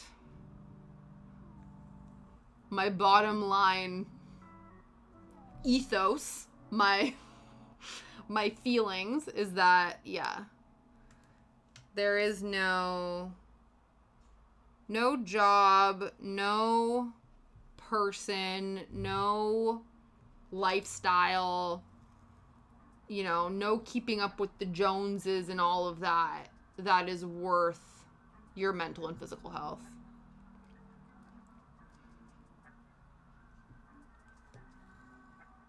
And I do understand that there are situations in which it is very difficult to leave mental and physically draining situations due to economic insecurity and stuff like that.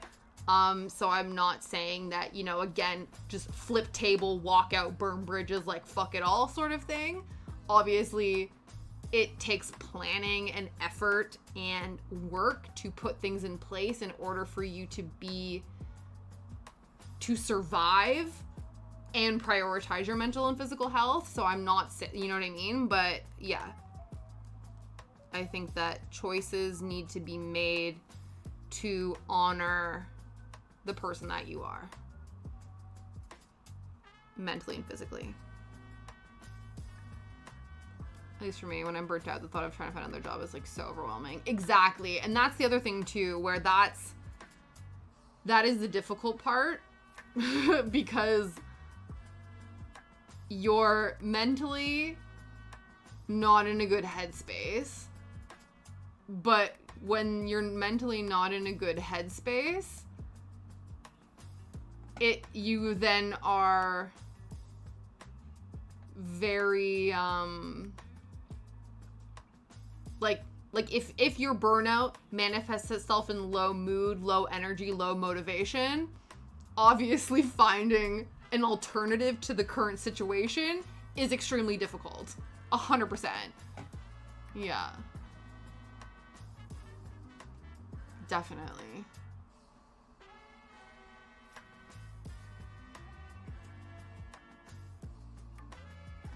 I don't know where your thing went, Probacus. I thought I allowed it. But I don't know what happened. I don't know where what you chatted went. It said I just permitted a term. Apparently I've just permitted the term up my ass. I don't know if that was a good idea. I just wanted to allow the comment. I don't know what happened. But yeah, no, definitely.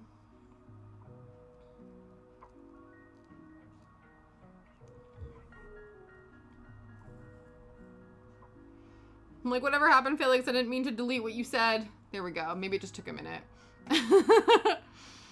Like, quite literally the final straw is being cock-blocked by work. Is outlandish. Yeah.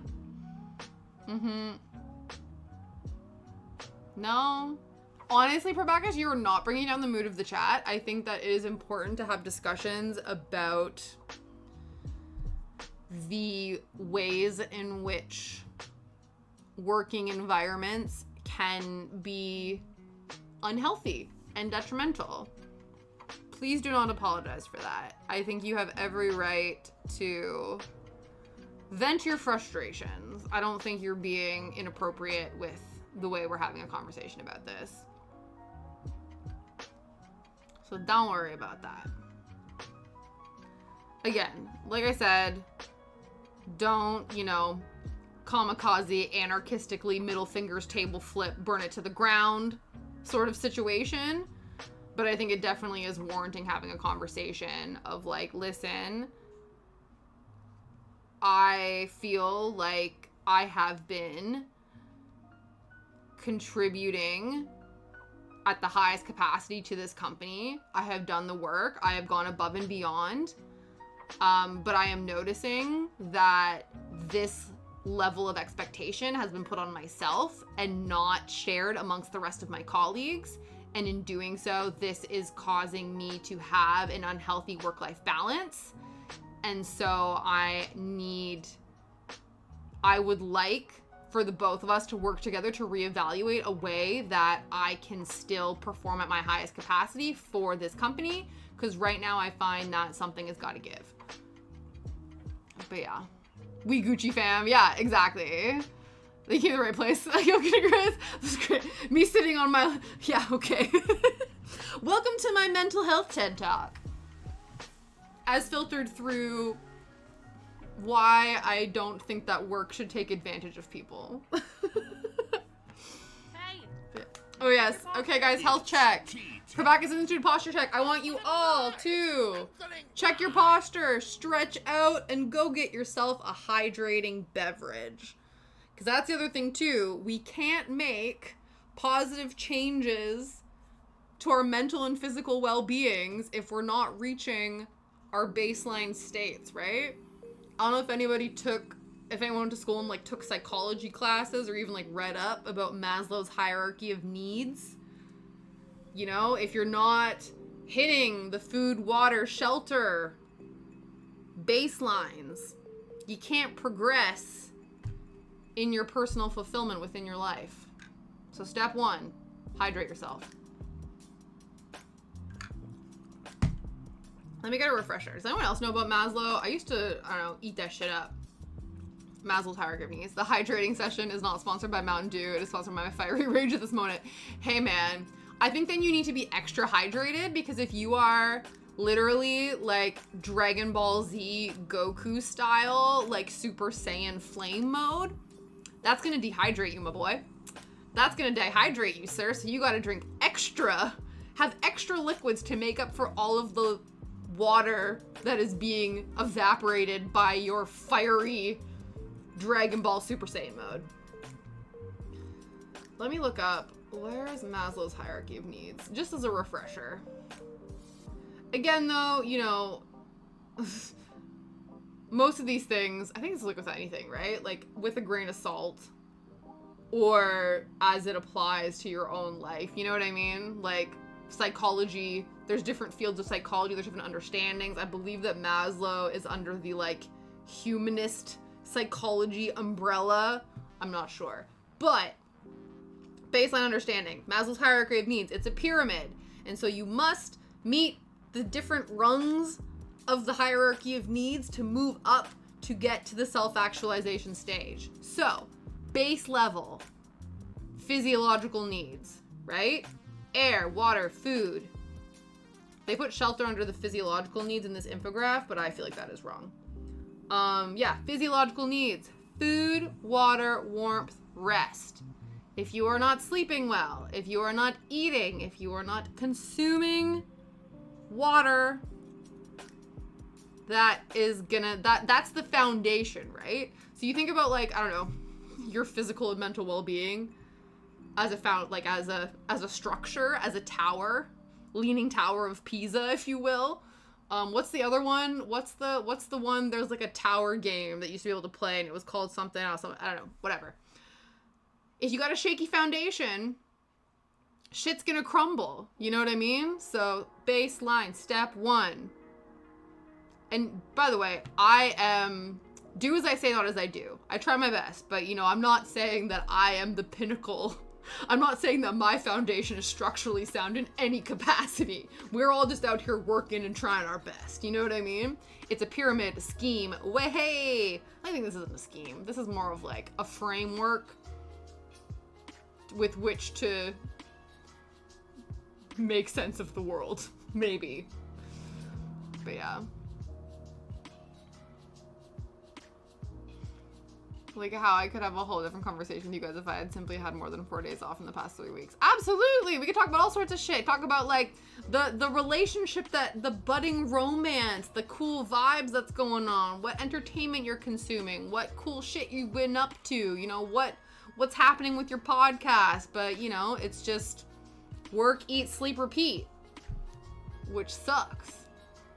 But yeah, physiological needs, meet those. Safety needs, safety, security. So that's making sure that you feel secure in your home, in your relationships. Well, it's not really relationships, but yeah, just making sure that you feel safe.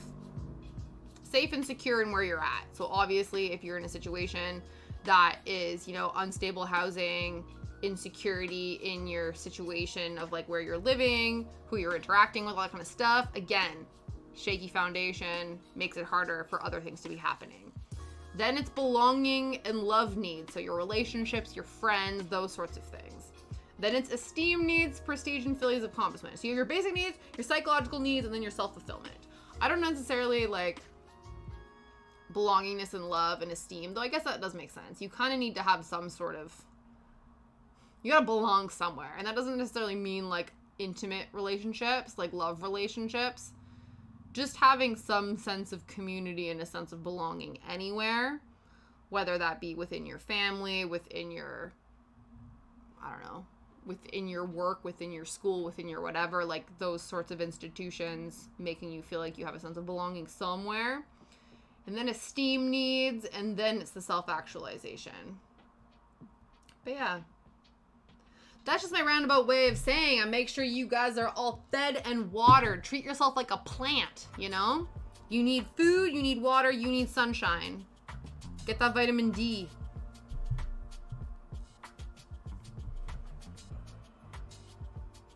Again, like I said, take yourself on stupid little walks for your stupid mental health. Do that all the time.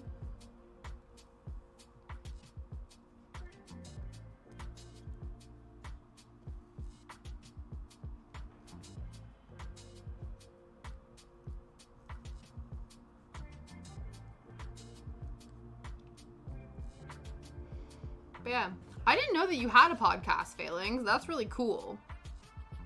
I know, like you said, you've not had time to do a new episode in a while, but if you want to post the link to that so people can check it out if they want, wherever that is, that would be cool.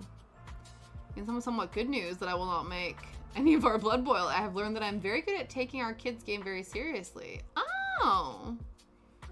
Which game is this? I know you had posted something in Saul's Discord about, like, leveling up in a particular game.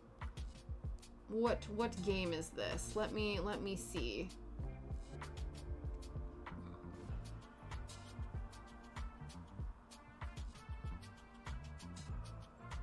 Gen 6 doubles. I'm assuming, is this Pokemon? Oh my god, I sound like such a boomer. Is this that Pokemon thing? No. But you are leveling up in a game. You're number one ranked in whatever this game is, which is also very baller of you. Oh, maybe say Pokemon. Yeah. Is that Pokemon game? Those Pokemons? Is that what this is?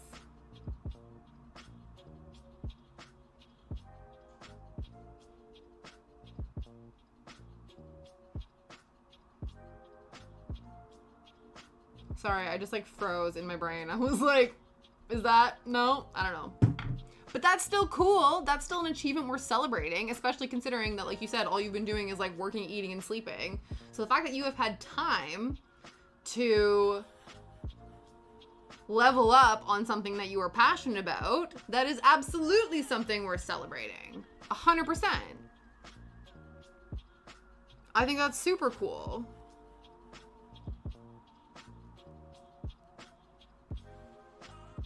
And you don't need to call it a kid's game. You can call it the game, a game, superior, awesome. As somebody who is not very good at video games, even games that are quote unquote for children, like if you can do them, like kudos, honestly. Long story short, of a year or so or ground, I'm the best player on Pokemon Showdown for Gen 6 doubles.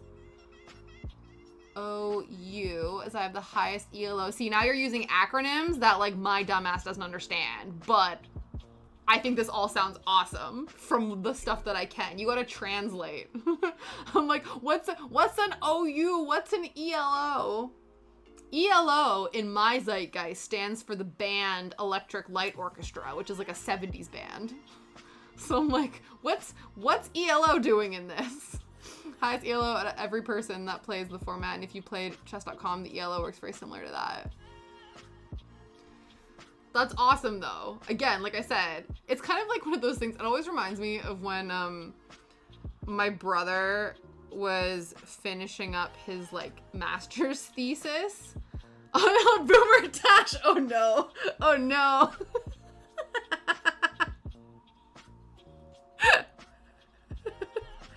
Oh dear. But yeah.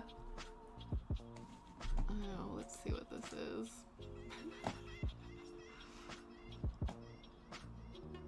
Is that Pokemon game? Those Pokemons? Is that what this is? Is that Pokemon? The Pokemons? Is that what that is? But yeah. I don't know what I was gonna say. But no, that's so cool. That's awesome. But yeah, I don't...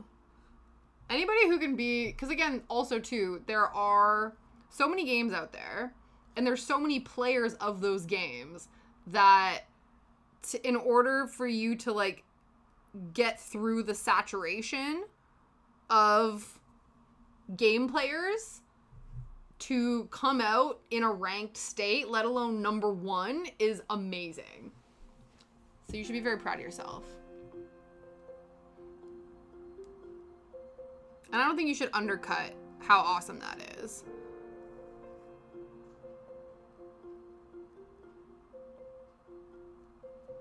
Number one. I think that's awesome. So good. But yeah. Because honestly, like, there's some, like, I was just about to say, I don't think there's anything dumb that people should be celebrating, but, like, just from, like, an abject standpoint, like, there is some crazy stuff that people are, like, the best in. The other day, I was just randomly searching world records because Liam was watching a video where I think it was Dude Perfect was trying to make them, like, the most golf world records, and they were working with, like, another golfer, like, a professional golfer and whatever.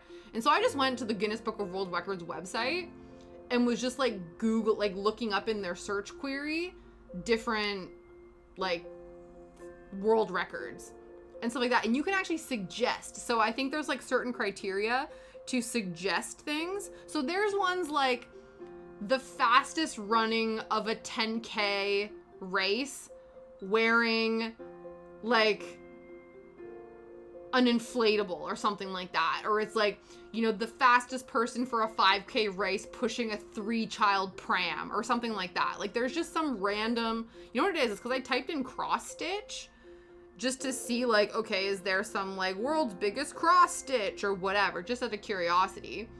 And I think they took cross as in, like, cross country or cross, like, I don't know, like, running. I don't know. There was a lot of running ones. And so it was just random stuff like that. And it was like, yeah, the longest time, or, like, the person, you know, fastest runner of, like, a half marathon wearing traditional Chinese dress or something like that. And then in parentheses, male. And I'm like, this is a really random ass thing for you to get a Guinness Book of World Records of. But obviously there's criteria where you can suggest to them, like, oh, this is a measurable event and I'm the first person to do it. Therefore, like, there was a Guinness Book of World Records for the most trucks to run over a guy.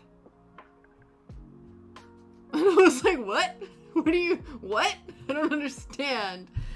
And so it was like this guy had, like, 8 cars drive over him, and that was a world record. And you're like, that seems like a really dumb thing for you to want to try to measure, but sure enough. Make more coffee and then look for a bit. Yeah, no problem, Patats. I appreciate you. Go get caffeinated. Always appreciate you hanging out. But yeah, there's some really random ones. So basically what I'm trying to say is, like, you should be proud of all of your accomplishments, because there are some batshit Guinness Book of World Records and people have literal, like, documentation of them achieving these random ass things. You know what I mean? Yeah. Craziness. Okay, just in a more simple way. You play Pokemon Showdown, and they have a ladder system where you start at 1,000 points, and the more wins you get, the higher that number becomes. You beat someone with a higher ladder than you get more points. Okay, yeah. So it's like a points-based system. Okay, that makes sense. That's awesome.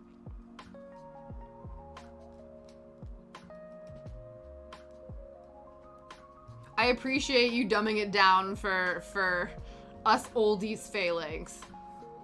And by oldies, I mean my silly goose lack of understanding of how video games work.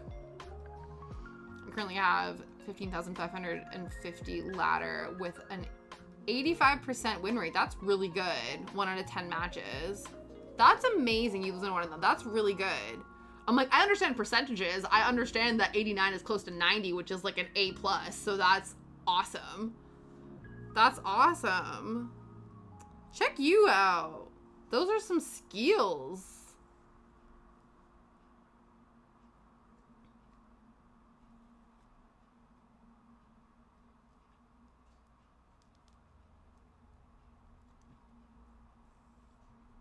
I love that.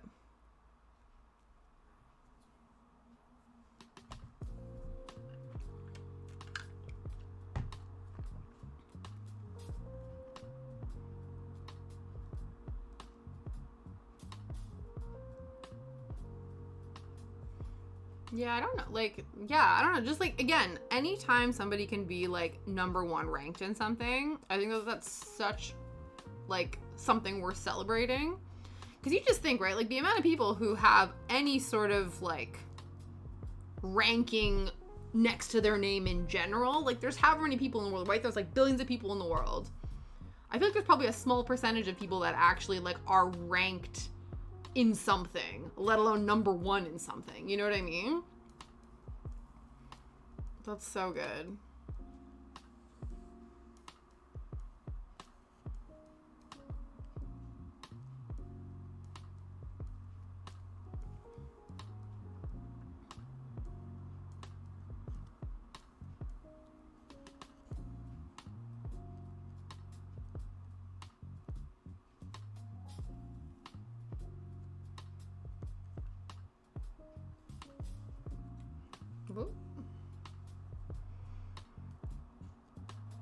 So like maybe we get this done today.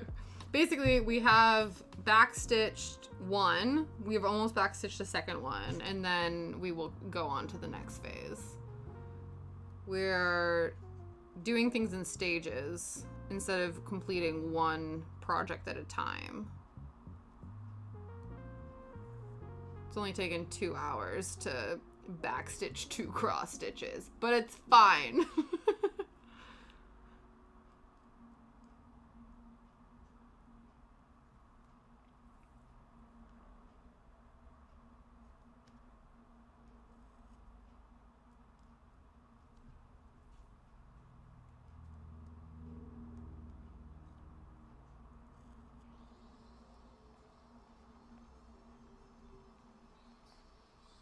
I also filled in and submitted my first rental application, so I might finally get an apartment all to myself, which I guess means being whipped like a horse at work. At least someone has. Yeah, that's exciting too, though. All the fingers and toes crossed that your rental application goes through. That's amazing to hear. Yeah, I get, like you said, there is a benefit to the paycheck enabling you to do that. I would like to think, though, that you probably would still be able to make that without being exploited by your place of employment to the extent that you are. But maybe that's just my naive wishful thinking. But that's exciting. See, there are exciting, like, I think it's totally valid, and I'm sorry that bullshit's been happening with work, because I feel like since you've been working, there's been some bullshit. But it does sound like even through the shenanigans, there is some positive stuff happening, which I think is awesome and is worth celebrating. So yes, all the fingers and toes crossed for you that the application goes through.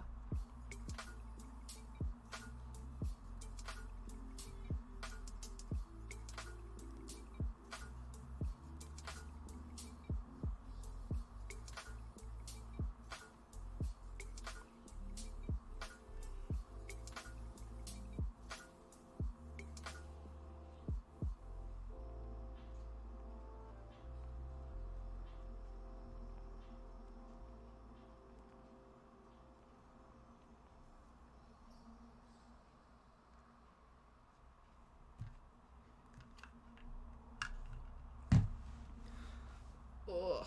I feel like I'm at an angle right now, so my arms are not like rested like smoothly across the table. So I'm just, it's fine. Don't mind me. Oh, I don't know if you guys can see this. Can you just see there we go. Yeah, you can see it. See that foot? See that foot? Boop, boop, boop. Legs for days, Shadow. I throw my foot up in the air sometimes, saying, ayo, gonna resto. Oh, there's two feet in the air. Yeah? You gonna rock this town? I throw my paws up in the air sometimes, saying, ayo, baby, let's go. It's so funny. My brother hates that song. Well, I don't know if he hates it now. Just because when he was in secondary school, he was part of a dance troupe. And so they performed a dance to that song. And it was amazing. It was so fire. I remember because my mom and I, like my family, my brothers, he's a very secretive Scorpio, right? So for us, it's like no news is good news from him. And so I remember my parents being like, yeah, Vic's like joined all these after school things because his friends like in this dance troupe. And he's like, okay, we'll do the thing, whatever. And then we went and watched their performances and we were like, we didn't know Homeboy could dance the way he could.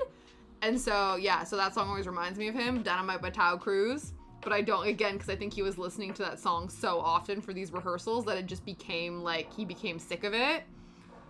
But that song always makes me smile because it reminds me of him. And when we absolutely didn't realize how he had sick dance moves, and then we watched his performance and we were like, okay, my brother's got swag. Where did that come from?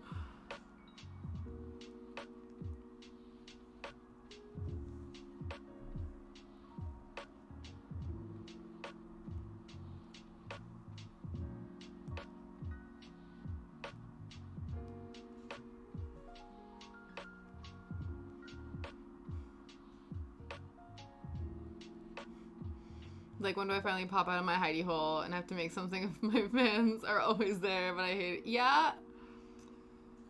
I don't know, man. You just gotta drop something. You pop out of your hidey hole when you're ready. When you feel like it's okay.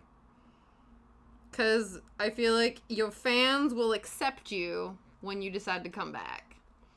Probacus, you're melting! I know those are sleepy raccoons, but I'm leading to believe that it's Operation Catnap time. You've gotten so comfy cozy in your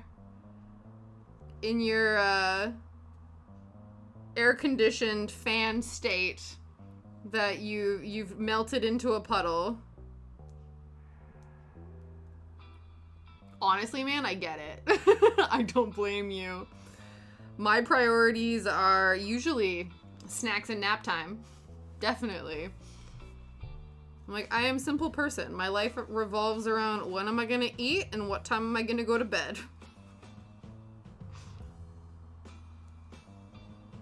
I am a simple person.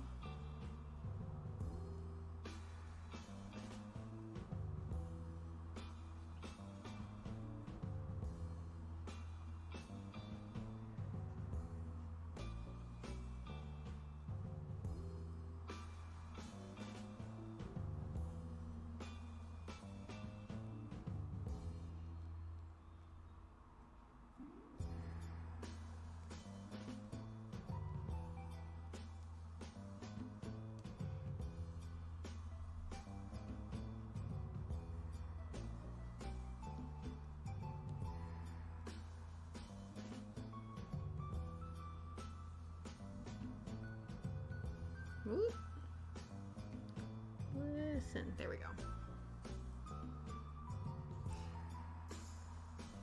Alright, we're just gonna tie this off, and then we have we got 2 backstitched ghosties.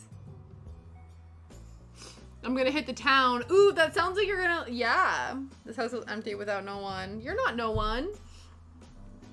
You are a person. Just means you can just have a rager, you know, by yourself. Ooch, dooch, dooch, dooch.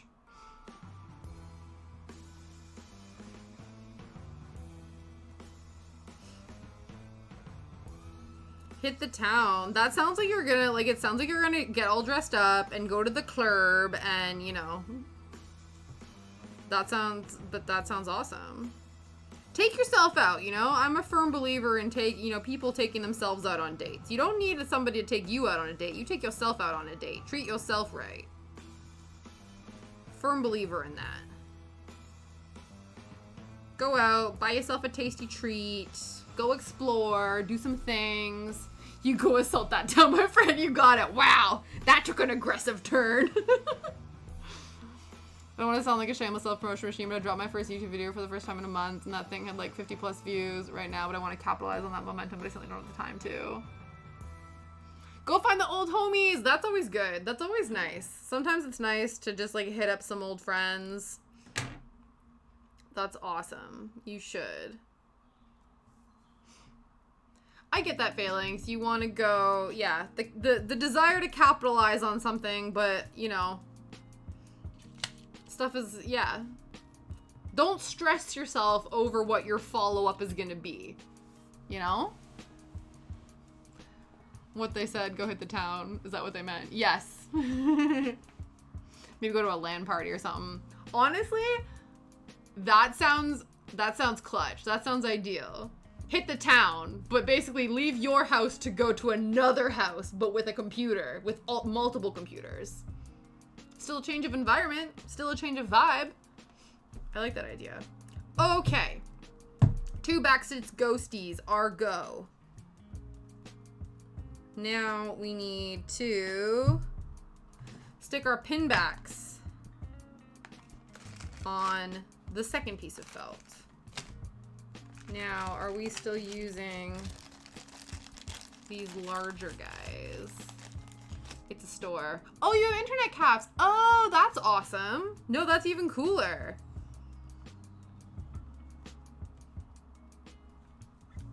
Yeah, I definitely think that's still a good size.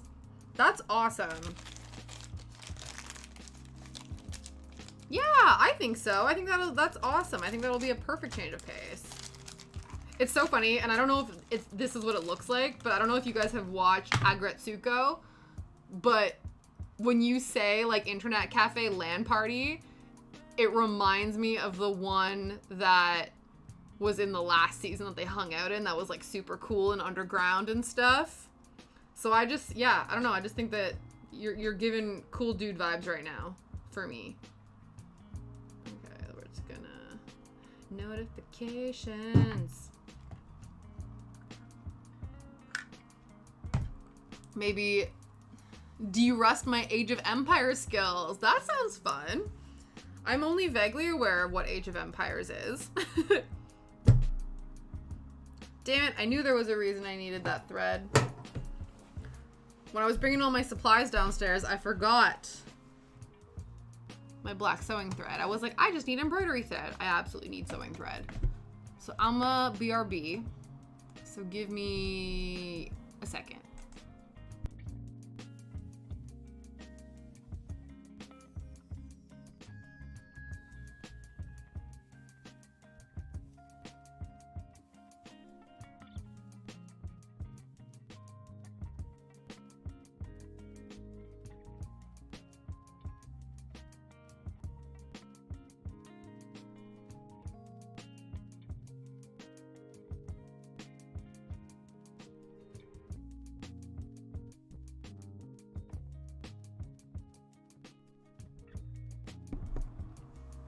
Listen here, Failings. I mean, like, a theoretical second.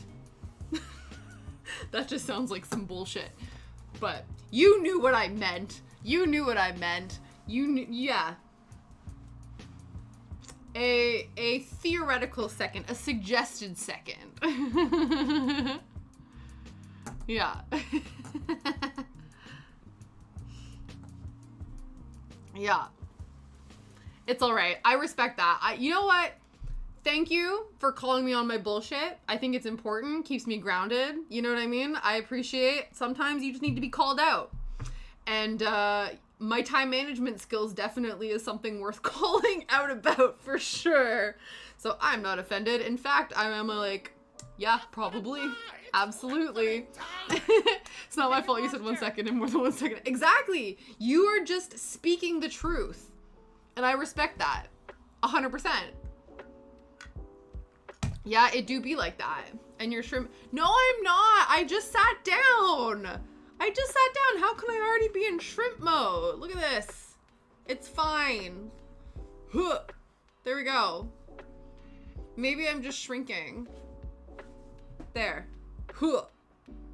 Let's do another stretch. Let's do some different stretches this time. Ooh.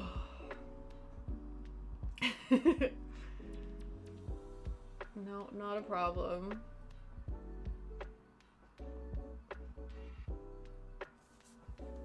Ooh.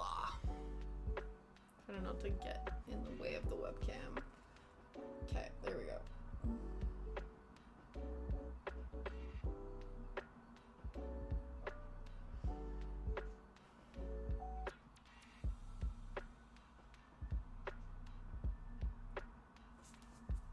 There we go. Let's do more dynamic stretching. Yeah. Okay. Oh, we need to do more? Okay, let's do some more. Let's do some side bends. Yeah, I'm not gonna mess around. If we're stretching, I'm not just gonna be like, if we're stretching, I'm not just gonna be like one of those people that just goes like, and just like takes 2 seconds. If we stretching, we're gonna stretch. We out here, we mean it, Let's do some shoulder rolls. Let's do some neck circles. I don't know, semicircles. That is the correct terminology, I'm sure. There we go. It's only because I get really tight shoulder blades. You know what they say, when you stretch, you stretch. Exactly. When I stretch, you stretch, we stretch. 100%.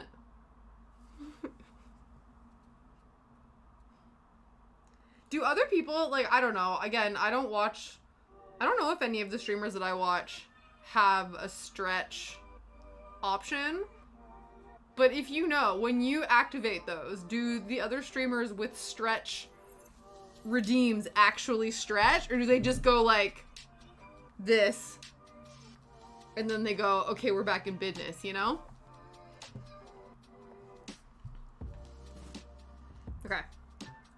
Speaking of back to business, we got shiz to do. So now we need to attach the pin backs to the back of the second piece of felt. That's what we're doing.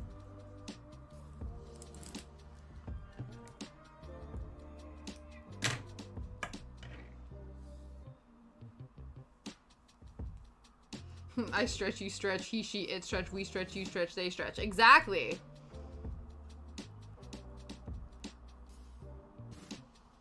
I was just gonna think, because isn't there that, I don't know if it's a song, I assume it's a song, isn't it? Like that I dip, like when I dip, you dip, we dip. So when I stretch, you stretch, we stretch. I don't have any redeems, mostly because you don't need to tell me when to stretch. I have an ADHD team that doesn't allow me to sit down for more than 20 minutes. My brother has the same. Absolutely. Yeah. He is. Which, honestly, I think that's good. If you have to get up and move around to satiate the ADHD demon, that's probably a good thing. I'm sure keeping your body moving is helpful. You know what I mean?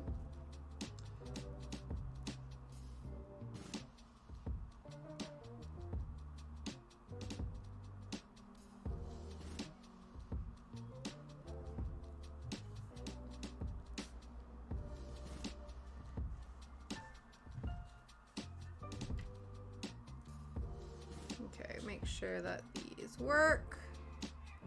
Make sure that these are pointing down. I'm seeing you. Yeah.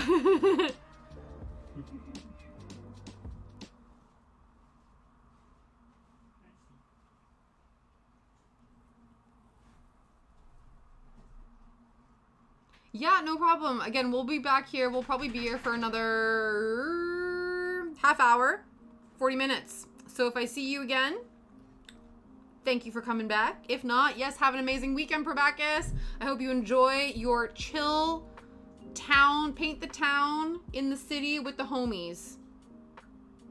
It's gonna be good. Yeah, always a pleasure.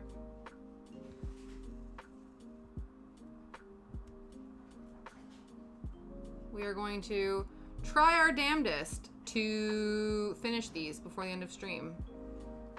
I'm confident.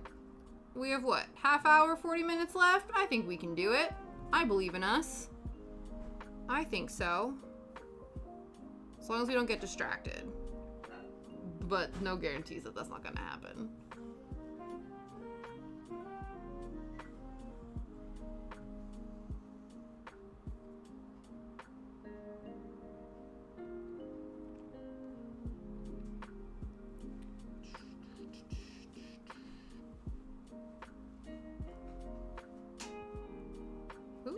That is not where that goes. Okay. Farewell, soldier. March on. Salute. Oh, shit. This down here. That seemed weird. That looked odd. Anyway. There we go. There, that's a better one. That's a better one.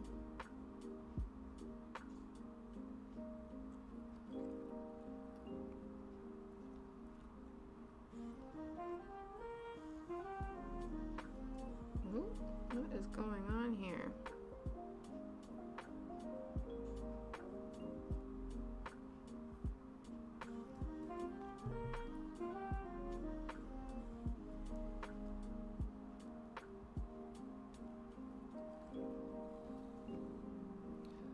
Okie dokie. Is this centered-ish?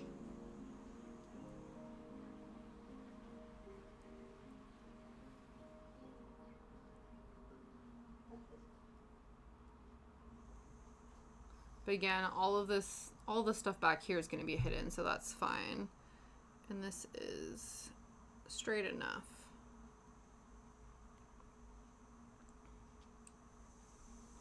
Again, we're going for the bespoke handmade look, so that just means that, you know, things aren't straight. Everything's a little crooked. But like I said, it's just, you know, if anything, you know, I'm just inspired by British architecture because none of the houses here have straight walls. Everything here is a little crooked. So if anyone asks, you know, why the badges aren't like 100% squared off and how everything is like a little bit crooked, I'll just be like, it's actually inspired by British architecture. It is strategically designed to evoke the feeling of like, I am in a crooked ass house because that is all the houses here. In more interesting stories from everyone's favorite army, I had a single Pokemon encounter in real life when I ran into... Oh, God! Really? I ran into my dad after not seeing or hearing from this man in 3 years. That was interesting. Did you throw a ball at him? That would have just completed the Pokemon in real life encounter. That's wild. Was it a positive experience or not? Or an indifferent experience?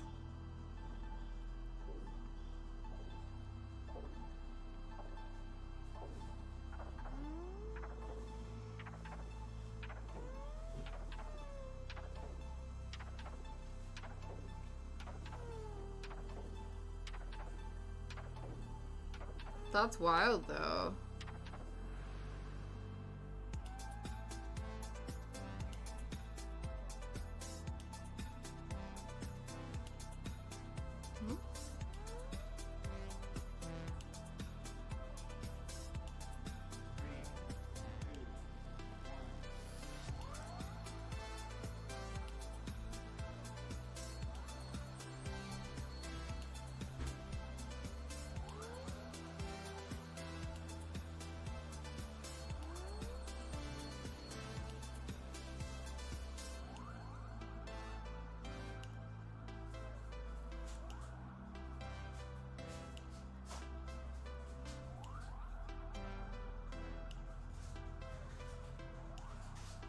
There we go. Here, I think I guess it would be 4. Basically stitching down each hole on the pin back twice. He's in the town where I live for 2 days, so we decided to swoop on by while I was at work. And me being quick on my feet, when I see an obvious joke, I immediately told him, so you finally come to get the milk that's over there. Dude!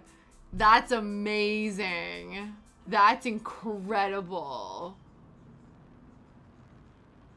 You were that quick that you thought of that. That is gold star. That is like S tier encounter. He needed to take that and pour that all over his burn. That's wild. That's amazing, though. If you finally come to get the milk, it's right over there. Damn. That's amazing. I assume that he deserved that, though. So, incredible. Incredible.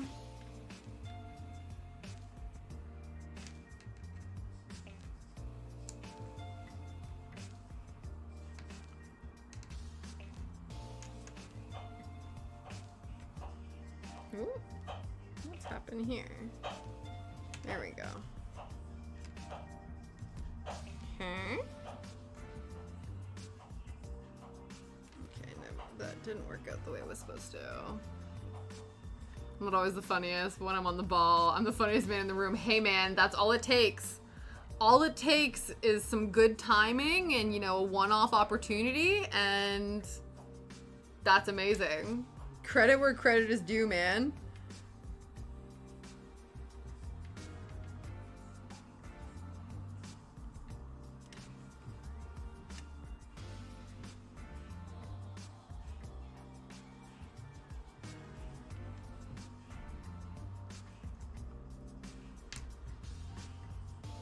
Right. I'm wondering, it would be nice if there is, I think there would be. I think there's enough thread here that we can probably thread the other one as well with this.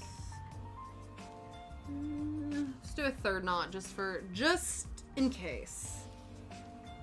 I'd rather have more knots than not enough knots.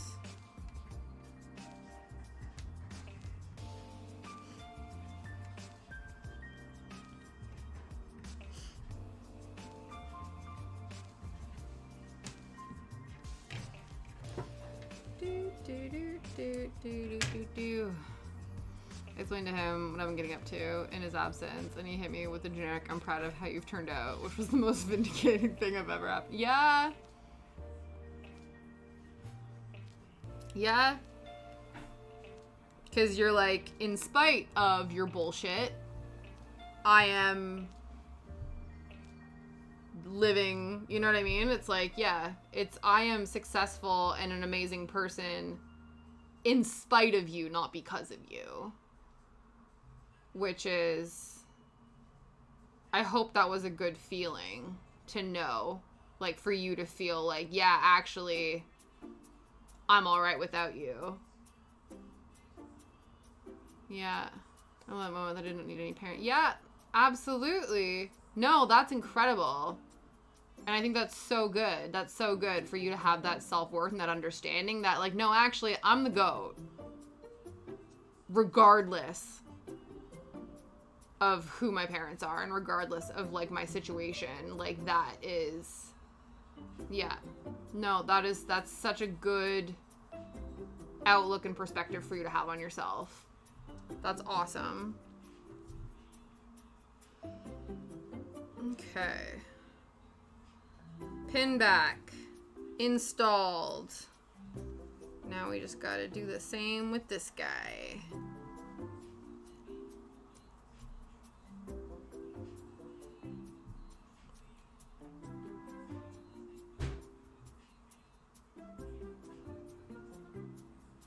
Interesting.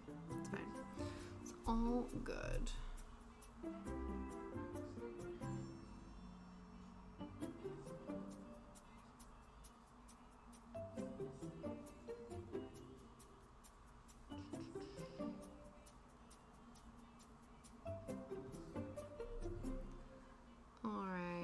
One more, and then we are blanket stitching. Well, we're gonna glue the two pieces of felt together just to have a little bit more security in that respect. But then we're going to blanket stitch the two pieces of felt together.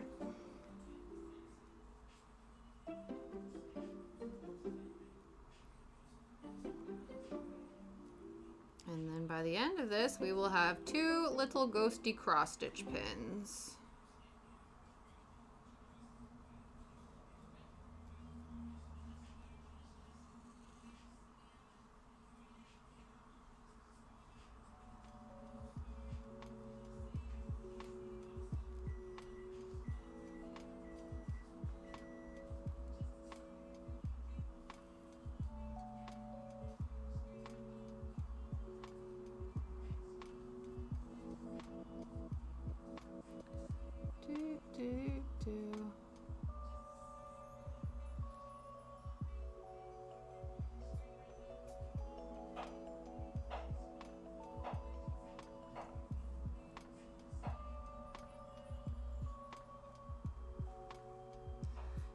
round one. That's more screwed. That is definitely not centered. That's fine.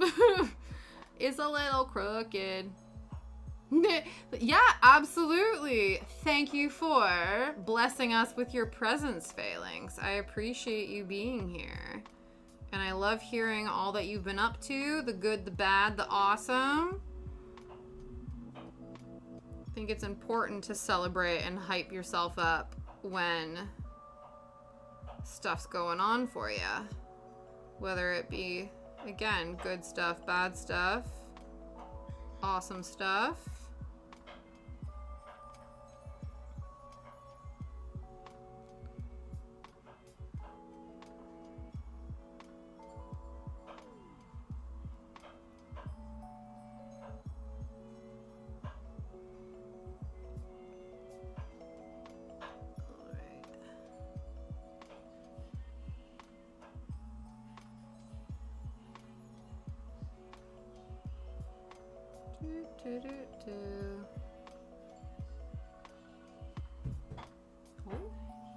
Mm-hmm.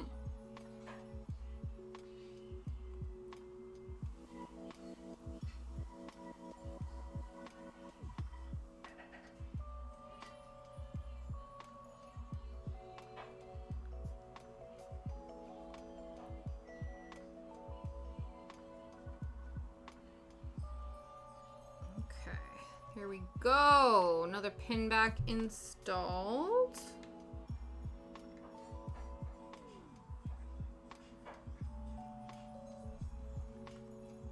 So then hopefully. So I think the name of the game for the blanket stitch is just, again, trying to achieve even coming. No, honestly. Yeah. No, honestly, Phalanx, do not apologize. I think this is, again, it's not like it happens all the time. I think everyone needs their moment to vent about what's going on for them. And again, I don't think, I think it helped generate a respectful and interesting conversation. And so, if anything, thank you for facilitating an interesting discussion today. Yeah, I think I don't mind.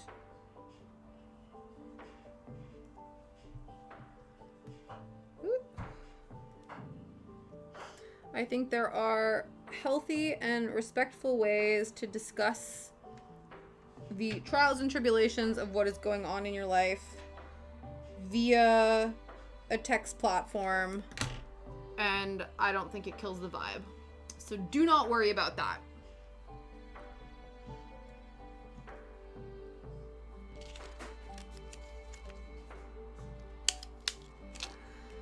Okay. Okay. Let's have a sip of tea and move on to the final phase of the pins, of the buttons.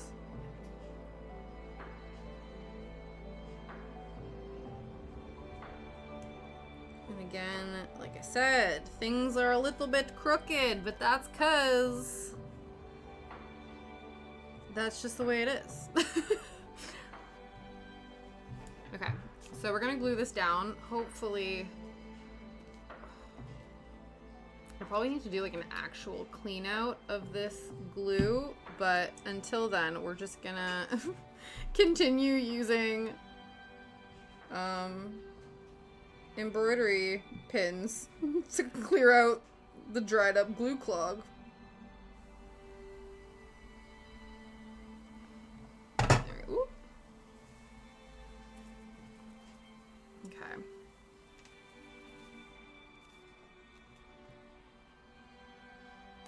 Ooh.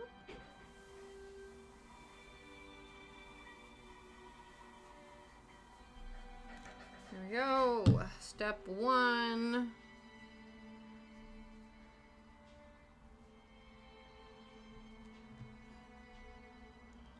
That one's not bad.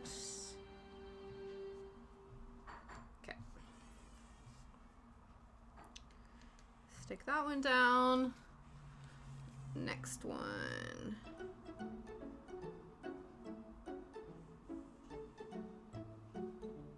Oh.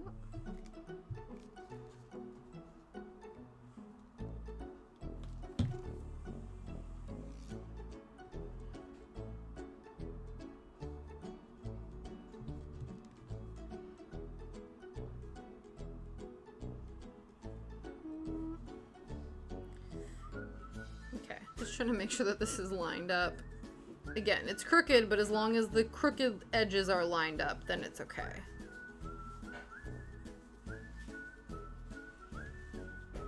There we go.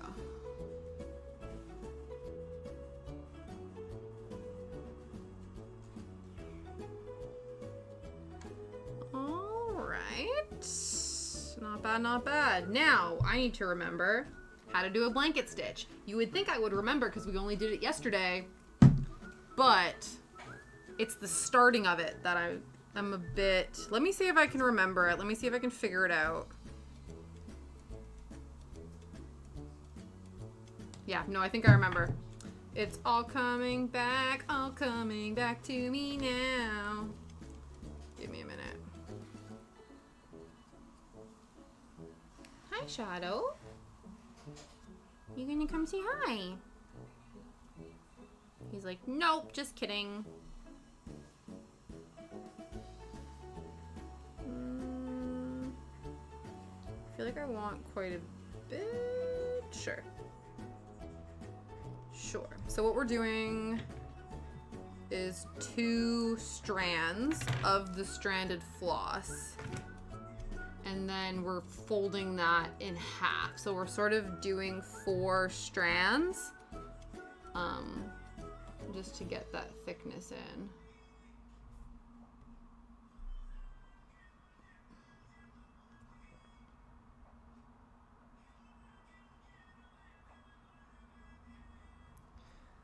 Do, do, do, do, do, do, do, do.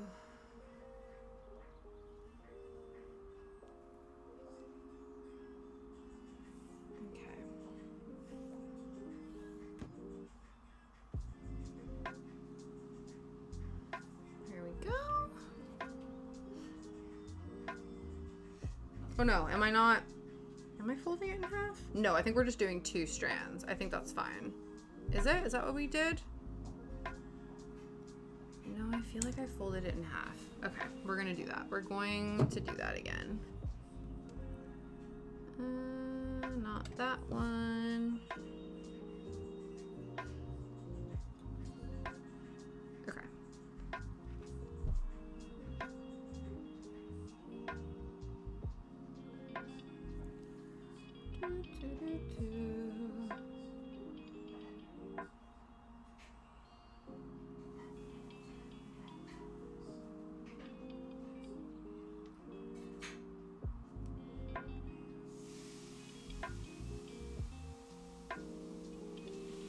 Is this what we did? I can't remember now, but this is what we're gonna do. Whether or not it's what we did, this is what I'm doing now. I'm doing all right, Failings. Thank you. I left the house for more than just taking my dog for a walk, so that's always an impressive feat in my brain. Cause you know, 9 times out of 10, if I can just stay at home and chill with my dog, that's what I'm gonna do. But I need to do grocery shopping and pick up some food for the pooch and all that good stuff. So I did that. Picked up some new crafting supplies, which I'm excited to figure out how to do. And yeah, things are good. The week started out a bit rough, so I took some time to myself Monday, Tuesday. But I'm feeling back at it, you know? I feel like sometimes it takes a minute. But we're back at it. We back here again. Thank you so much for the sub, Failings. I appreciate you. Always a pleasure to have you around, my friend. All right, I believe I have remembered how to successfully do this. So let's now hope that this continues. I'm now wondering if I didn't use enough thread. But it's fine. We will continue. Yeah, no problem. Honestly, do not fret.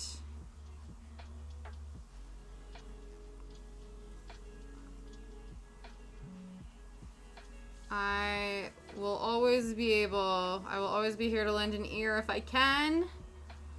So, no need to apologize. But again, I appreciate it very much.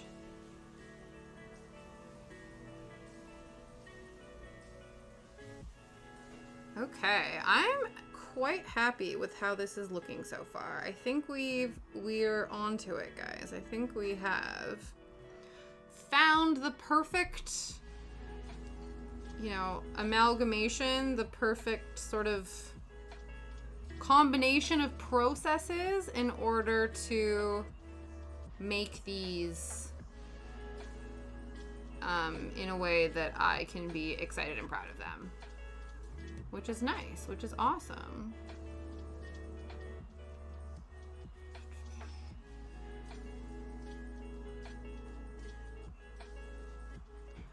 We have about 10 minutes left in the stream, so we'll see if we can actually fully finish these by then.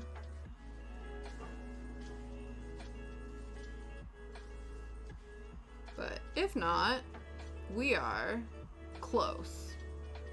And that's all that matters. Okay, so let's remember how to do this. We go through the same hole 3 times in order to I'm gonna try to focus a bit more on actually getting this to stay in the corner, because the last ones we were doing, it wasn't happening as much. There.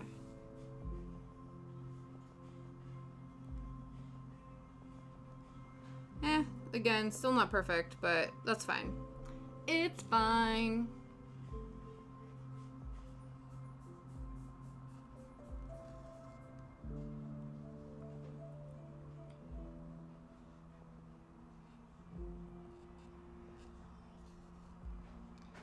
Though I do think we need to do this in 2 strands of thread, because I obviously, by the time I folded this over, didn't realize that I needed twice as much thread than what I have given myself.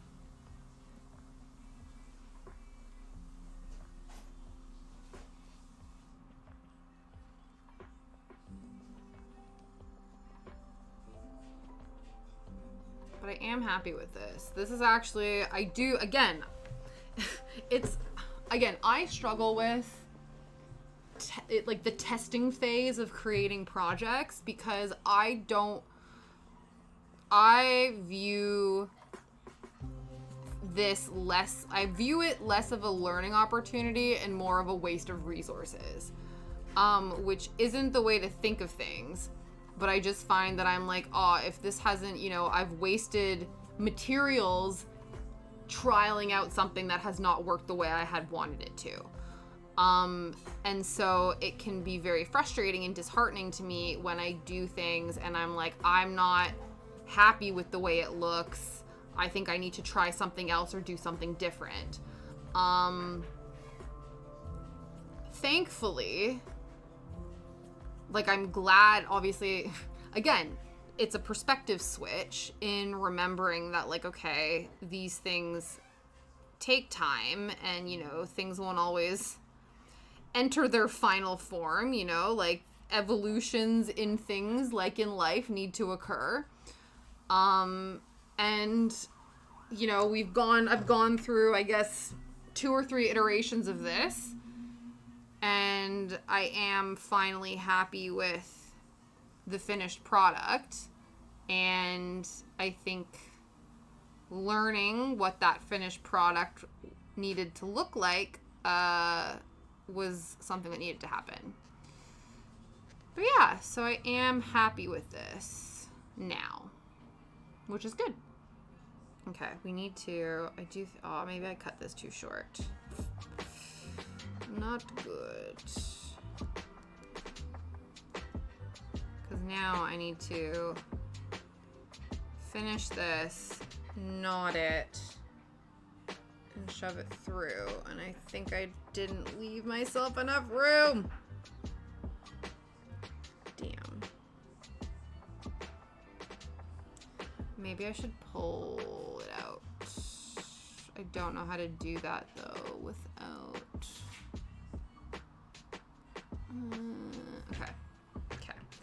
Okay, so we are gonna cut this, and then we're gonna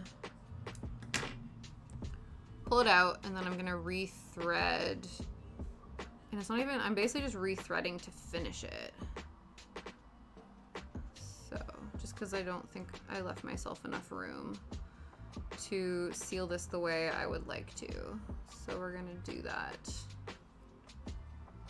now.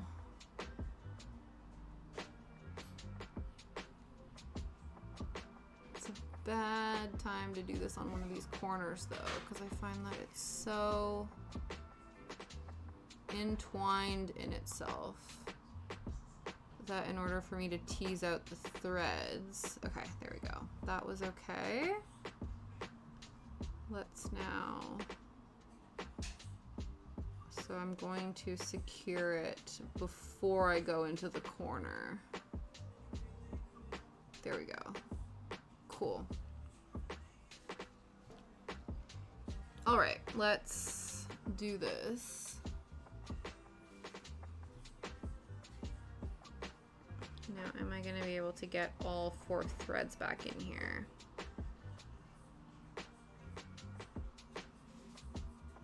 Okay. You have successfully gone through the needle, but I need to get you to go through the needle, which is gonna look slightly different. Ow. And I also need to stop stabbing myself with the needle. That would also be helpful. That would also be helpful.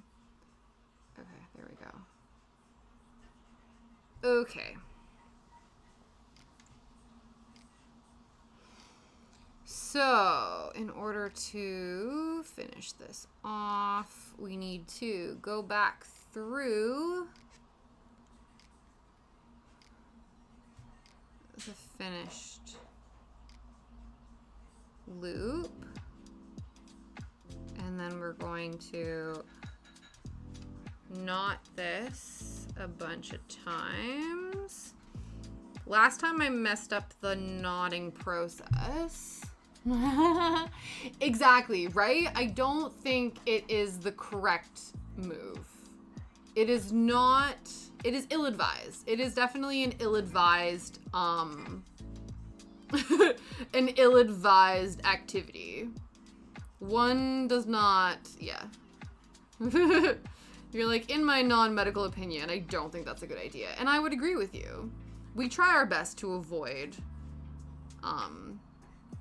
but unfortunately, it seems to be a risk with partaking in the stabby crafts, I like to call them. Any of the crafts that involve sharp implements, such as needles, that is the risk. That is the workplace hazard.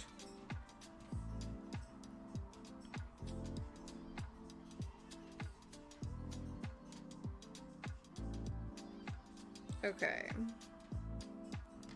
Now, hopefully, this thread is close enough that it will go in properly, but far enough away that I can actually tuck it. So basically what we're doing is we're taking this, filtering it over in between these two pieces of felt, and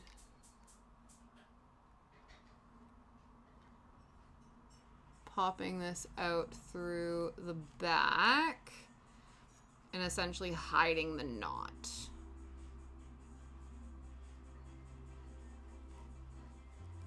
though, by the looks of it. Oh no, it should be okay. It's just a bit more obvious. It's not bad. It could have been a lot more obvious. I think it's okay though. I think it is fine. Okay. We have 2 minutes left. Logged in and I am back. Amazing. Welcome back. We are just about to gear up to raid out. So you're back to help determine where the raid's gonna go. If you have any suggestions, anyone. Actually, no. We're gonna go see Saul. I've made the executive decision. He is doing a new point and click adventure series on Fridays, and I love a good point and click adventure game. So that's what we're gonna do. It's my channel. I'm the boss. We're going to go see Saul. I know I wasn't having the best day yesterday, so we should go give him some love today. Yes, new friend. Amazing. Yeah, let's go and see. He is, yeah, point and click adventure game. But mom said it was my turn to lead the raid. But Phalanx, you obviously would pick Saul, wouldn't you? I'm like gaslighting you. That's yeah. If you were in charge of the raid, where would you like to take it, Phalanx?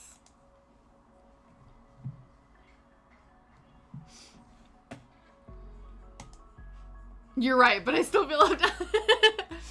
Yes, Phalanx. If you would like to lead the raid, where should we go? Here's the raid message. He looks like he's vibing right now, which is excellent. We love a good musical vibe moment. So we got